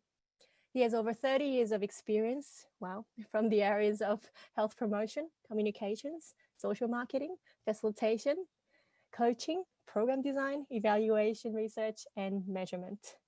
Everyone, please welcome social marketing consultant and our very last speaker of today's event, Gerard. Oh, kia ora koutou, ko Gerard Tokoingoa, Ngāti Whanganui a Tāra Hau. That's hello from New Zealand, and I live in Wellington, and it's a pleasure to be here. And I just want to tip my hat to the previous speakers. I've really enjoyed, just the information and the sharing of learning. And yeah, just probably, I think some of the things I'd like to reflect on is, hang on, I'll just, oh yeah, okay, I'm not sure why that happened. It is actually some of the themes that have come out of these talks about forming and sustaining partnerships. And I'd like just to sort of start off with a Māori saying, we call them a whakatauki. E hara taku tō, e te tō taku tahi, e engari he tō taki tini. And it's very much picking up this whakatauki from Paul's coalition building. And the whakatauki means success is not the work of one, but the work of many. And so I would like to just share some thoughts and reflections on 5 areas that I've found to be really important in forming and sustaining partnerships on social change initiatives. And I'm going to draw on a lot of examples from an initiative that I started working on in 2013 and formed core partners and founding partners around that. And we launched in 2015. It's a rural wellbeing program for farmers. And 5 years later, in 2020, the founding partners have just signed up for another 5 years. That has included a financial sustainable pathway for the next 5 years of our work. And I think over the years, I think there's some ingredients that increase the likelihood that you will find the right partners and you will sustain, programs for the long term. Because there's a lot of programs that I've been part of that started but never continued. And the issues are complex. They do need a long-term approach to it, and particularly around trying to shift the male culture of talking more about psychological and emotional things. That's a generational change in New Zealand. Just, I've only got 5 slides, this one, and I just using some photos from the program. So first, just to start off, around the process of finding the right partners, just that photograph down the bottom is, for me, I just thought this fitted with this theme a wee bit, because it is about who you're going to jump into bed with, finding the right partners at the beginning. And actually, this is a photo of our ambassador for our farming program, which is a well-known All Black, Samuel Whitelock. And this is just a fun video. I'm not going to show the video, but it's just a screen grab from a video that we did, which, because sleep for farmers was a huge challenge to their well-being. And so that's just a fun video that we did with farmer and Sam in bed with a farmer, reading him a bedtime story, which was about sleeping tips. And at the end of the story, the farmer was asleep. But I mean, like a lot of our lifetime partners, I've heard the success of, finding the right lifetime partner is that for someone that you're wanting to continue to plan a future together with. And so, finding the right partner is, taking the time to get to know each other really well. Talk about what's driving you, what your mission is, what your values are. What are some of the similar outcomes? What are your passions? And actually, you're sort of checking each other out. And I think sometimes if you're jumping into a sector that's new for you, wanting to find partners that will talk and work with those audiences, a bit of speed dating doesn't go amiss. I think at the beginning it's good to go broad and wide, and don't jump at the first opportunities of what look like. I think you need to slow, once you've started to meet a few people, slow the process down for the ones that are starting to show some promise. And I think, part of that is also having a view about, what your perfect partner would actually look like. So know what you're looking for. When I started the idea around a wellbeing program for farmers, I knew, and I was doing consultancy work for the Mental Health Foundation of New Zealand. So we knew a lot about the science of wellbeing, but it was just totally locked up in places that farmers did not go to for information. So we needed to find, a partner that had channels into farmers, were trusted and were credible to farmers, that they had nationwide coverage. They had people on the ground who were up the driveways of farmers. And actually they could be just bring some of the people, resource and expertise that we need. And actually that they would commit to the social good goals of a give back to farmers, a non-commercial social good give back that was actually wanting to promote, the science of well-being to, busy farmers for their benefit, that are, the things that are protective of some of the more common mental health problems of depression, anxiety, protected at a population level of some of the skills we need to navigate our way through life's ups and downs. And increasingly we're finding, these investing in your wellbeing is also protective of accident and injury, which is a big issue for the farming business.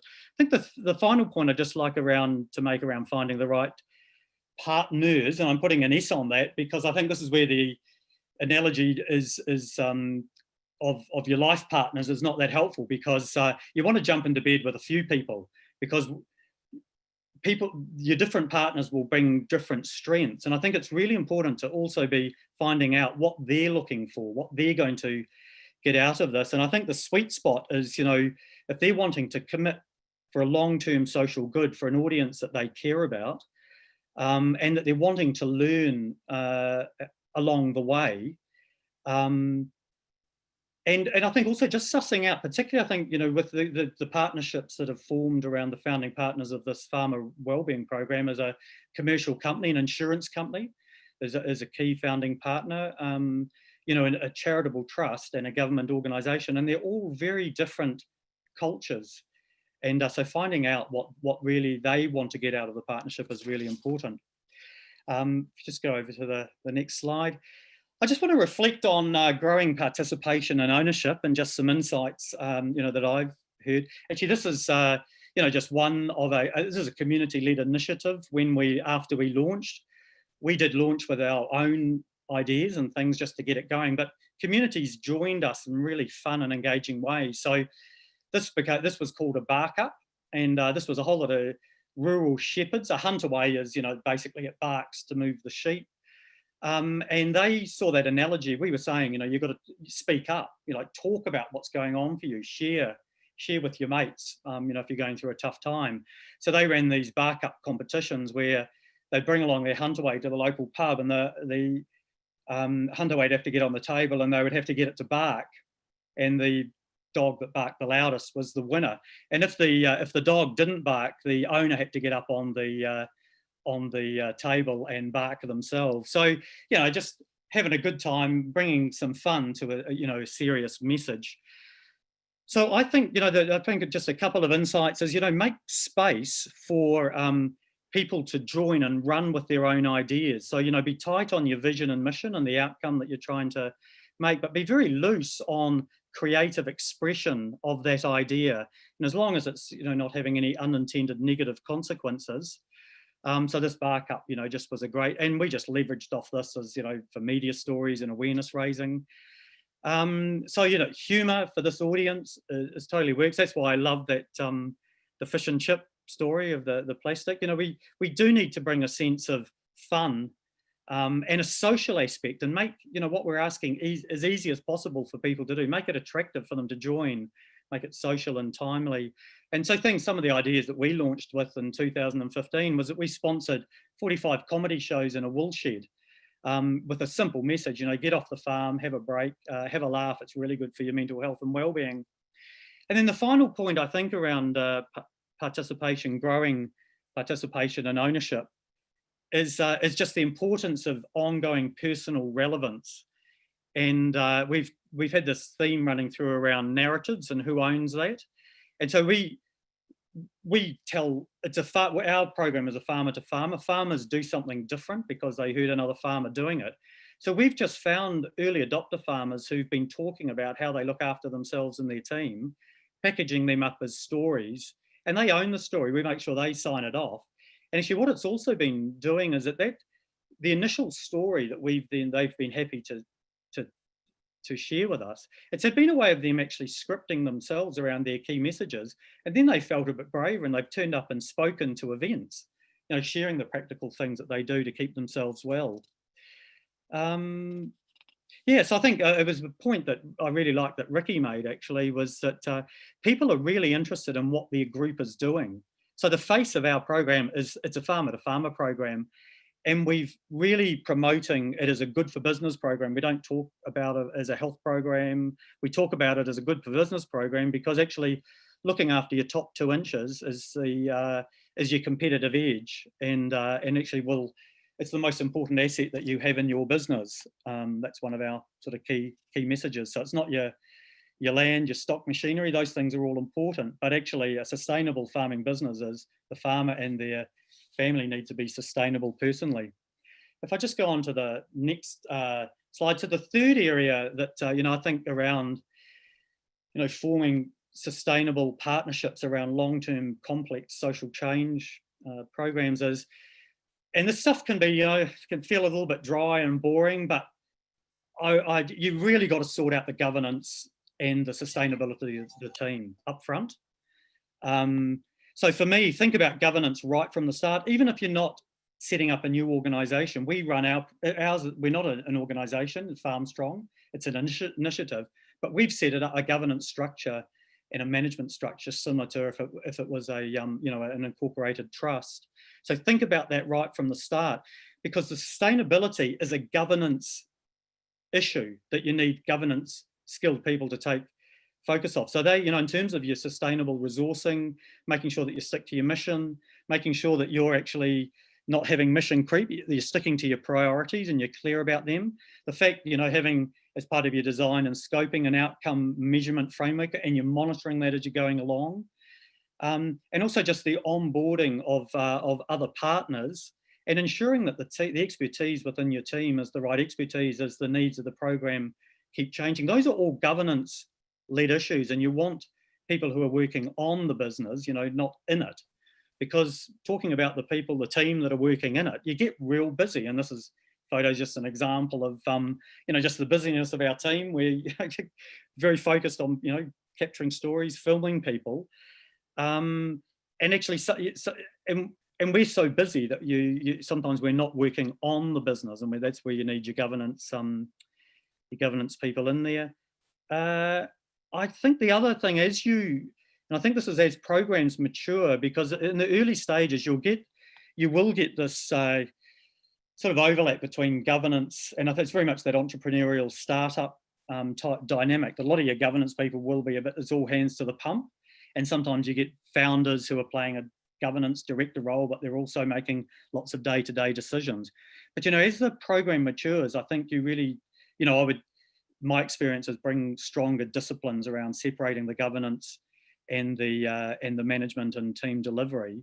And then in terms of as you're maturing as a project, you know, really having those, stepping back and having those difficult conversations as to actually, do we still have the right skill mix in the team? Are we clear about our roles? Are we sort of duplicating effort? You know, are we trying to run too fast and do too much?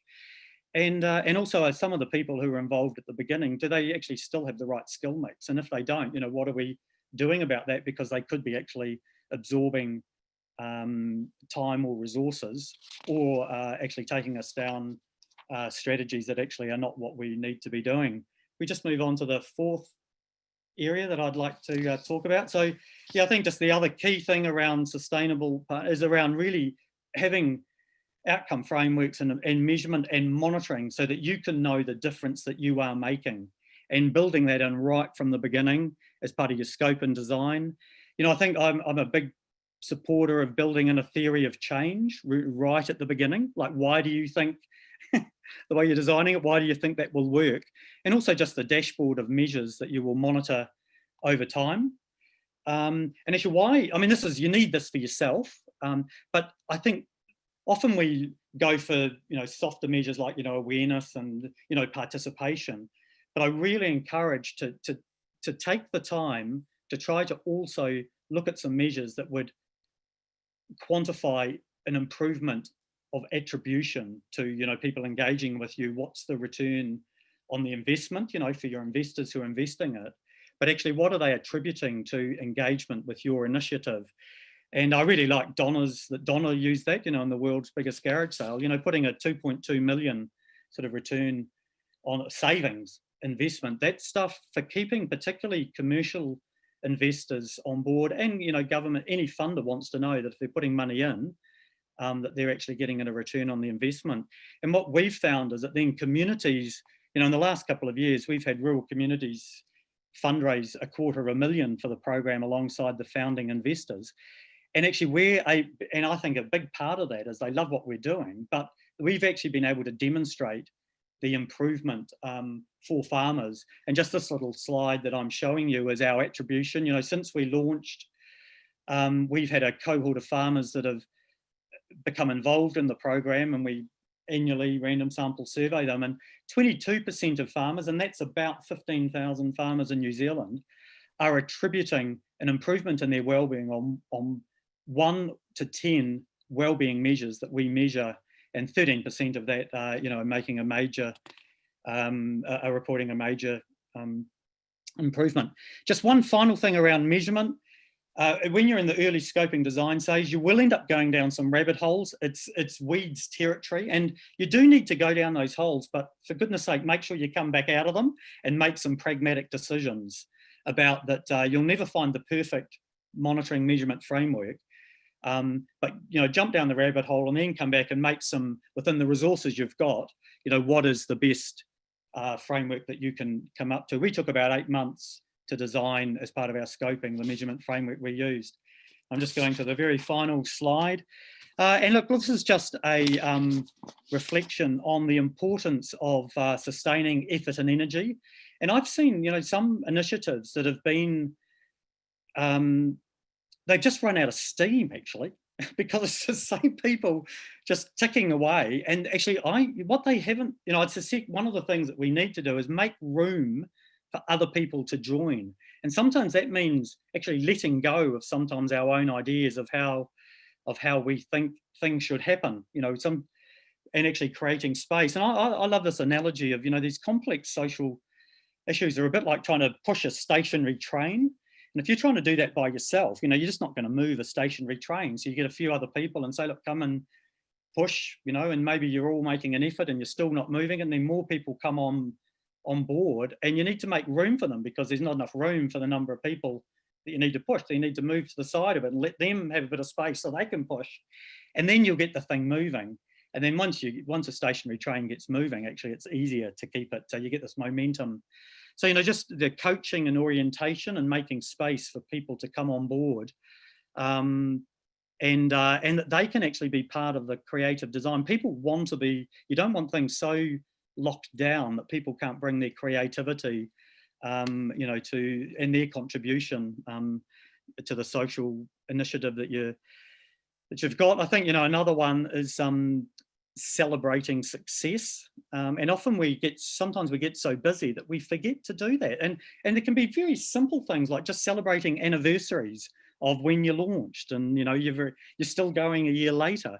You know, celebrating your results for each year, celebrating, you know, when we sometimes get some national coverage on a major news media channel, you know, the story that we worked really hard to get, we'll all get together and we'll celebrate that. I think the other thing is, you know, putting in for awards, and actually years ago, you know, I was a bit ho-ha about that, or I wasn't, you know, I didn't realise the importance of that, because we do have a saying in New Zealand, kore te kumara e korero mō tōna ake rika, is that, you know, the kumara doesn't talk about its own sweetness.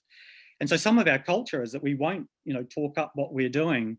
But so for me, I think the strategy is to let others own the success and let them to talk about it. And I remember one time on a mental health program that we put in an awards for, and the Minister of Health at the time grabbed the awards and they disappeared into Parliament, and she was showing all her other ministers for about 2 weeks. We didn't get the awards back for quite a while because she was saying, you know, what awards have you won this week?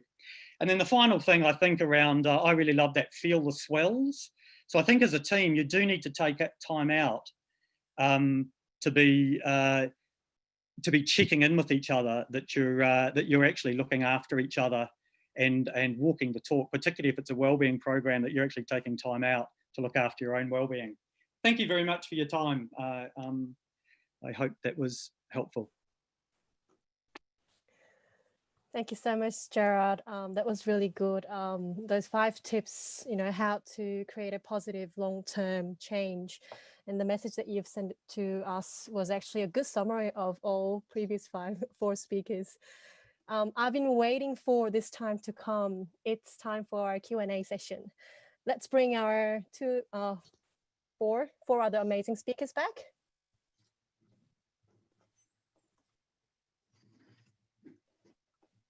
And from now on, our co-chair, Alex, will take over. Hi, everyone. I've been the guy in the background, making sure everything runs smoothly for the first part of the event, but now we're switching roles and I will be doing the Q&A. So thank you for everyone who submitted questions. I got a lot of private messages to the questions you wanted to ask. So again, thank you for contributing.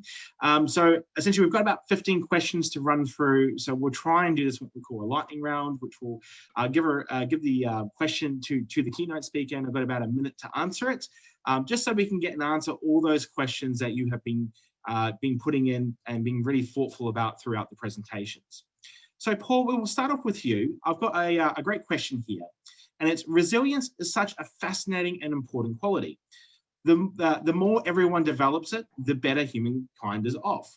So my question for you is, how do we assess an individual's resilience level? Great question, and there's not a really simple, quick answer to this, but there's lots of work going on. We can think of resilience at the personal and psychological level. We can think of it at the family or community level. We can think of it in terms of disaster resilience. We can think of it in terms of system resilience. So the first thing is to define what type of resilience are you talking about. So really critical to understand what type of resilience are we talking about. And you'll often hear people use those different dimensions of resilience interchangeably. So it's really critical. If you're trying to measure it, ask what type of resilience are you interested in? And then from there, that would determine how you'd actually measure it. And there's different measures in those different types of resilience. So define first and then look at how you'd measure it. Yeah, great. And there's a follow-up question for that too, Paul, was how does resilience form a character of a human being? Yeah, good question.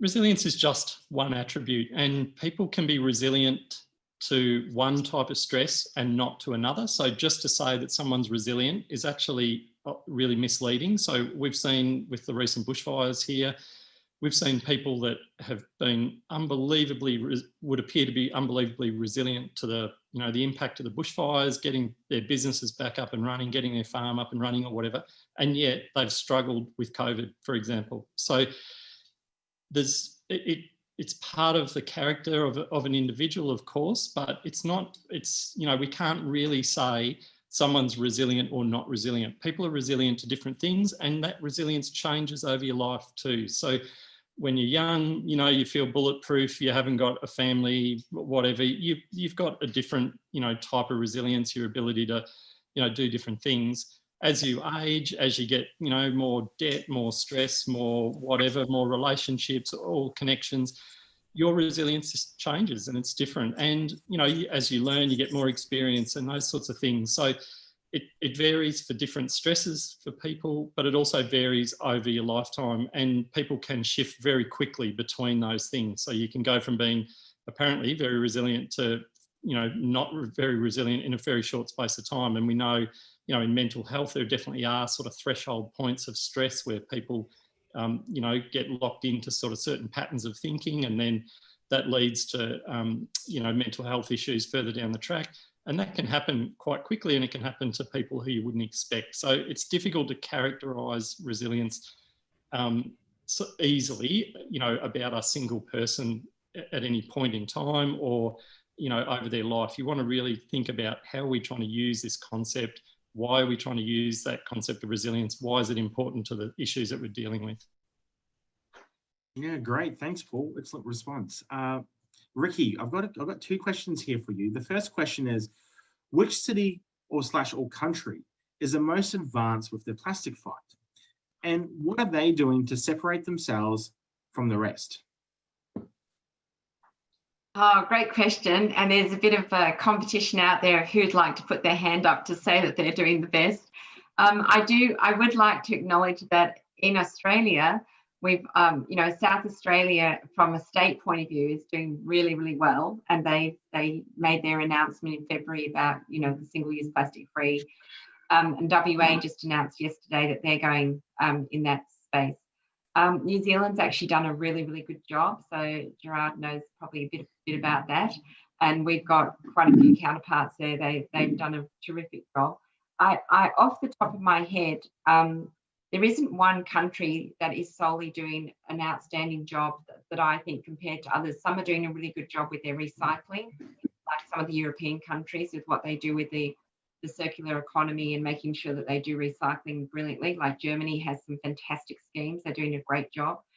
Others are doing more things in the behaviour change type of thing. So the answer is there isn't one that I would say is a standout that is ticking all the different boxes that we would look at to do that. But there are some definitely that are doing really well. Australia still has a long way to go. And I'll definitely tell you countries that are, you know, haven't even started that need to do a lot more.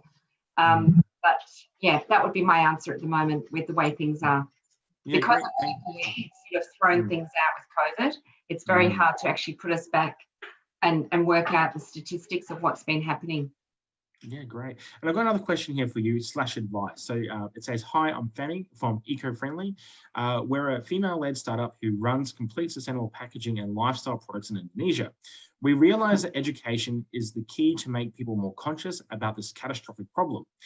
Not to mention Indonesia is the second biggest plastic oceans polluter in the world. We've been running a few webinars on plastic waste education programs with communities, reaching about 500 people. We've been trying to incorporate it with a formal education program. However, we find it difficult to enter into the academic program partnership. Do you have any suggestions on how to reach the schools strategically so they are more open to the program? And how can we partner with you in the future? Thank you. Yeah, no, I saw Fanny's question. It's really a really good question. And we are working with Indonesia, and we've just started running our program in some Indonesian schools. And Indonesia definitely has a really big challenge, more so than what we've got in some of the other countries that have already been doing this for a while with the actual schools program. So my advice to Fanny is that there needs to be a very strategic approach. That the bottom line is that the schools are interested in what's in it for them, and the school administrators are very busy and they're just trying to keep the doors open and run the school. So it's all about the bottom line and how they can use what's happening with the plastic or their sustainability program that they're running, and their plastic packaging that they're using, the sustainability packaging, is to have a return on investment for the school. And I've already reached out to Fanny and I said I'd be more than happy to give us some help on what I would recommend that they could do, because the bottom line is it's about the dollars first, and then it's the environment second. And that's unfortunately, very sadly, the way it is. It's the dollars are first, the people are second, and the planet is third, and it should actually be the other way around. So that would be my answer, and I'm happy to chat with Fanny offline about that. Yeah, great. Thanks, Ricky. Very insightful. Mohan, bit of a philosophical question here for you. So, Mohan, your ideas question the dominant structures of who actually controls the system. If you are working in such communities, the individuals and organizations are likely to question and pose challenges. How do you go about calming their nerves and yet give a voice to the marginalized and affect change?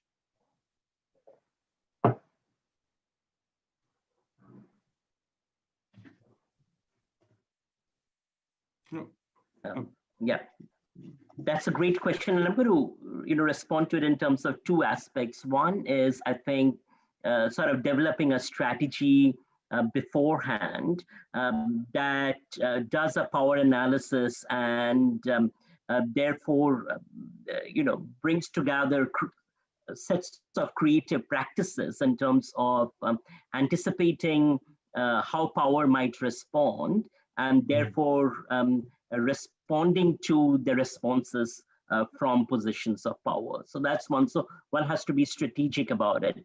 And the second thing I think is, the aspect about timing and visibility. I think that's really key. A lot of the work that we have done, for instance, in contexts where you have an authoritarian system of government, whether the work in Singapore or the work in China, there I think the timing really becomes important in terms of when does your voice infrastructure becomes visible to the powerful apparatus, and when do you actually then go underground. So I think it has to be an ongoing negotiation of strategies related to visibility and timing.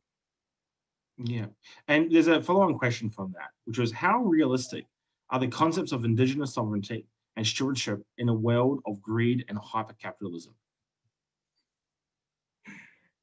I think that that is given this panel that we are sitting on talking about sustainability, in my analysis of the change work that's happening, I feel that that is the only realistic way forward, which is that we have to turn the ambits of decision making into the hands of Indigenous people and Indigenous communities.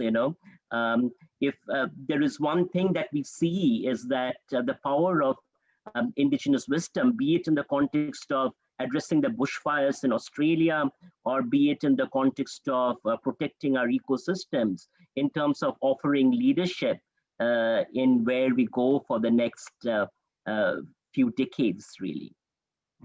Yeah, great, thank you. Donna, we've got a couple of questions for you as well. So one of the first questions is from a traditional perspective, one criticism may be if we don't encourage consumers to keep buying things, our profits will fall.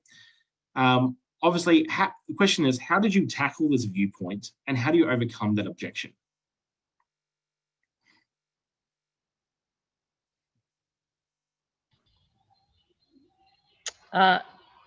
Yeah, we're not opposed to people buying things, although we're very much supportive of what we call conscious consumption. And I think what people don't really understand is how the manufacturing process works and how it's evolved over the last several years. And so that then has a flow-on impact. I'm not sure, are you guys getting me there? Yes, yeah. Yeah, okay. It was looking like it was breaking up. And then how that has influenced the production cycle and then what is fed out into the community as as products, if you know what I mean. And I do challenge businesses and how they're making their profit and what kind of product they're offering to the community. And I think a lot of some of the models based on looking into the future are based on a performance economy, where rather than selling actual products, you're going to actually be selling a service. So the company might keep that product, be it a car or an appliance or something like that, and then it's their responsibility to maintain that product, right? They will be driven purely probably by finances to be the most materially efficient with that they possibly can, if that makes any sense. So and where I'm coming, the kind of stuff that we're doing and the work that we're advocating is looking at widespread change in terms of the production cycle. So it might rattle a few people, and I'm sorry, but the rattling's long overdue. Yeah, totally agree. There's a great follow-on question to that, which talks more so the consumer side of things, which is, how do you recommend for someone to start with the 4 R's: reuse, renew, repair, manufacture, if they haven't got a circular economy precinct near them? Oh, that's easy. I mean, you can go down to your local op shop and buy something from there, buy secondhand instead of buying brand new straight around. You can hold on to products that you have in your household already. You can think about trying to learn how to repair them for yourself. There's so many basics you can actually do at home, and it doesn't have to be just through a circular economy precinct. You can push back on organisations as well, and you can avoid going with companies that don't support the idea of right to repair and things like that. There are so many small changes. You can maintain the things that you have yourself, and I think the art of the ability to maintain our own products has been lost. And I think to some extent intentionally, which is a little bit sad, because it's not, I like to think of growth in terms of well-being, not just in terms of the GDP. And is that really what's best for our well-being? I don't think so, right? So we can't, but I do strongly support, you can't let, there's no hero out there that's going to come and save any one of us. Like, there's no organisation, there's no one person, there's no company, there's no government, there's nobody that's going to save us. Every single person literally has to get off their bums and change one little thing about what they're doing in their lives. And if people actually did that, you'd see widespread change, because you'd see it push back on a lot of things that are not okay and are not sustainable. Yeah, great. But you can't leave it up to somebody else. It won't happen. No, you can't. Yeah, it's always that one person, it's all it takes to make that movement and make that change. Gerard, this is a question here. You mentioned keeping initiatives fun. Sometimes with serious issues, it's hard to balance being fun without hurting feelings, or maybe sometimes coming across a bit tasteless. Any tips on balancing these two concepts that you've done really well with a social marketing campaign?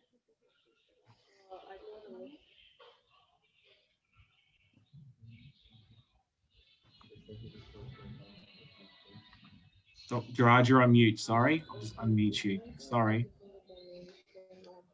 Can you hear me now? We can hear you now. Sorry. Oh, right. I mean, I think that depends on the audience and who you're talking to, and I think particularly if it's an audience that shares a strong common identity, there's actually there's humour and language and that works well. And I think for me, because I do a lot of like 2-hour educational workshops. I'm not a stand-up comedian guy, but I do this with tough old farmers, and I just give them space to bring the humour to the event. Yeah. And if someone didn't like it there, they will actually make a joke about, give them feedback in a humorous way. So I think, it's creating space for the diverse personalities. And the thing is, I mean, if you do get something wrong, apology and saying sorry goes down really well. Yeah. We've got a follow on from that. so one of the when the private messages came through, is farmers has such a difficult audience to engage with, and there are so many powerful stakeholders, and they sometimes make life a bit more challenging. What allowed you to break through any bureaucracy and red tape in your work? Actually, do you know, I think listening and asking questions and taking an interest in their world and showing that you care. Farmers are humans as well. Any human responds well to that. And I think the other thing is and I think by creating a brand called Farm Strong that's strengths-based, that farmers, it looks like something a farmer would be part of.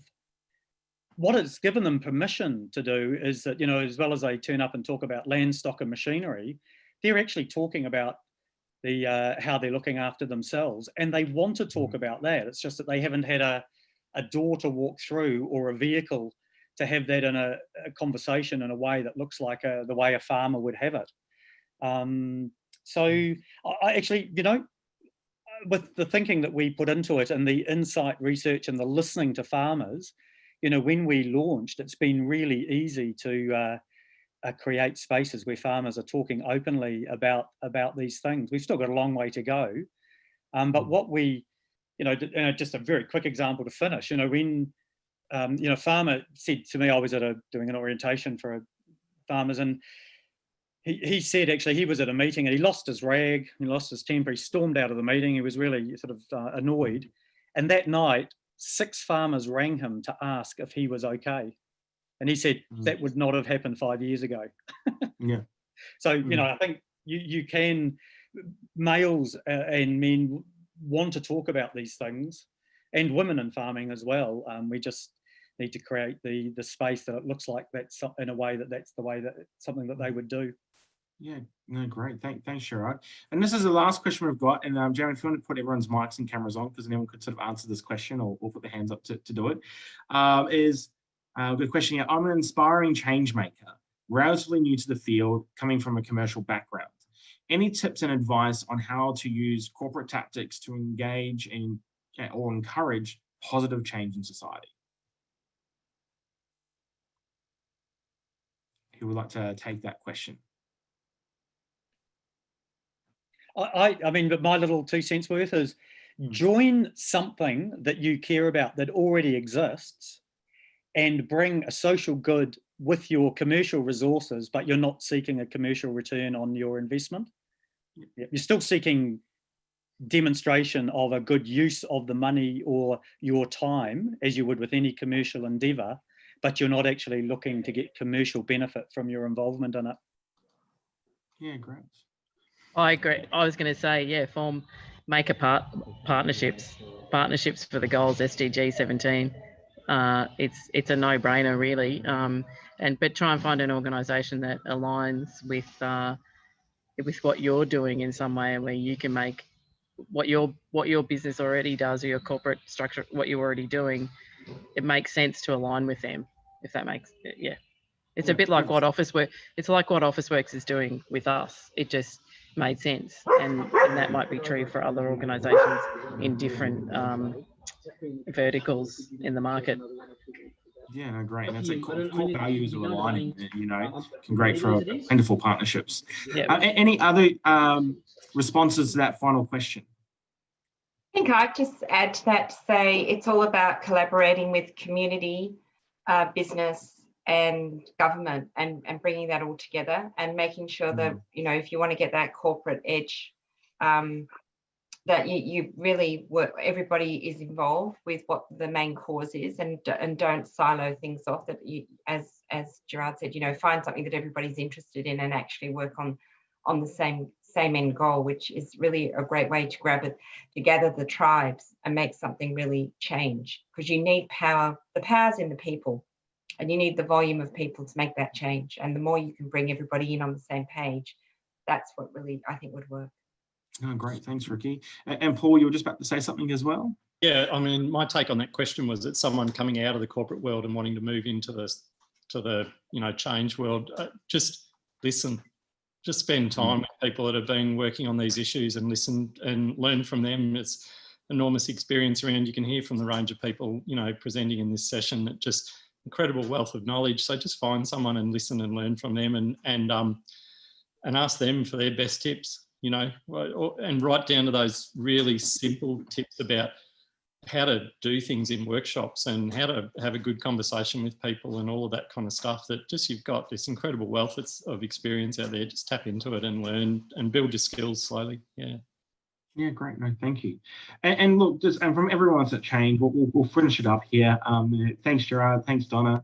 Thanks, Ricky. Thanks, Mohan and Paul. Thanks for taking time out to come to this event and share your insights and share to us and almost, you know, give us insights on how we can save our planet and come together as a community, and also how we can actually make positive change happen in society. So again, from Social Marketing Griffith and from everyone who's attending, we do extend a great appreciation for taking the time out with that. And so that concludes our Q&A session.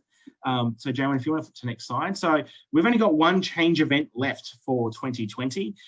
As we said in the beginning of the series, we used to be an event that was face-to-face, based in South Bank in Brisbane, and now we've gone to now become, you know, a digital version of that. So we've got one more event, which is all about, scroll back up, on the Thursday the 3rd, which is how to build a following. So please, if you would like to come to that event, please register with this, and we will have that on the 3rd of December at 4 p.m. Australian Eastern Standard Time.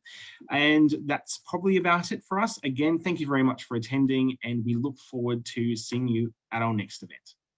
All right. Thank you, everyone.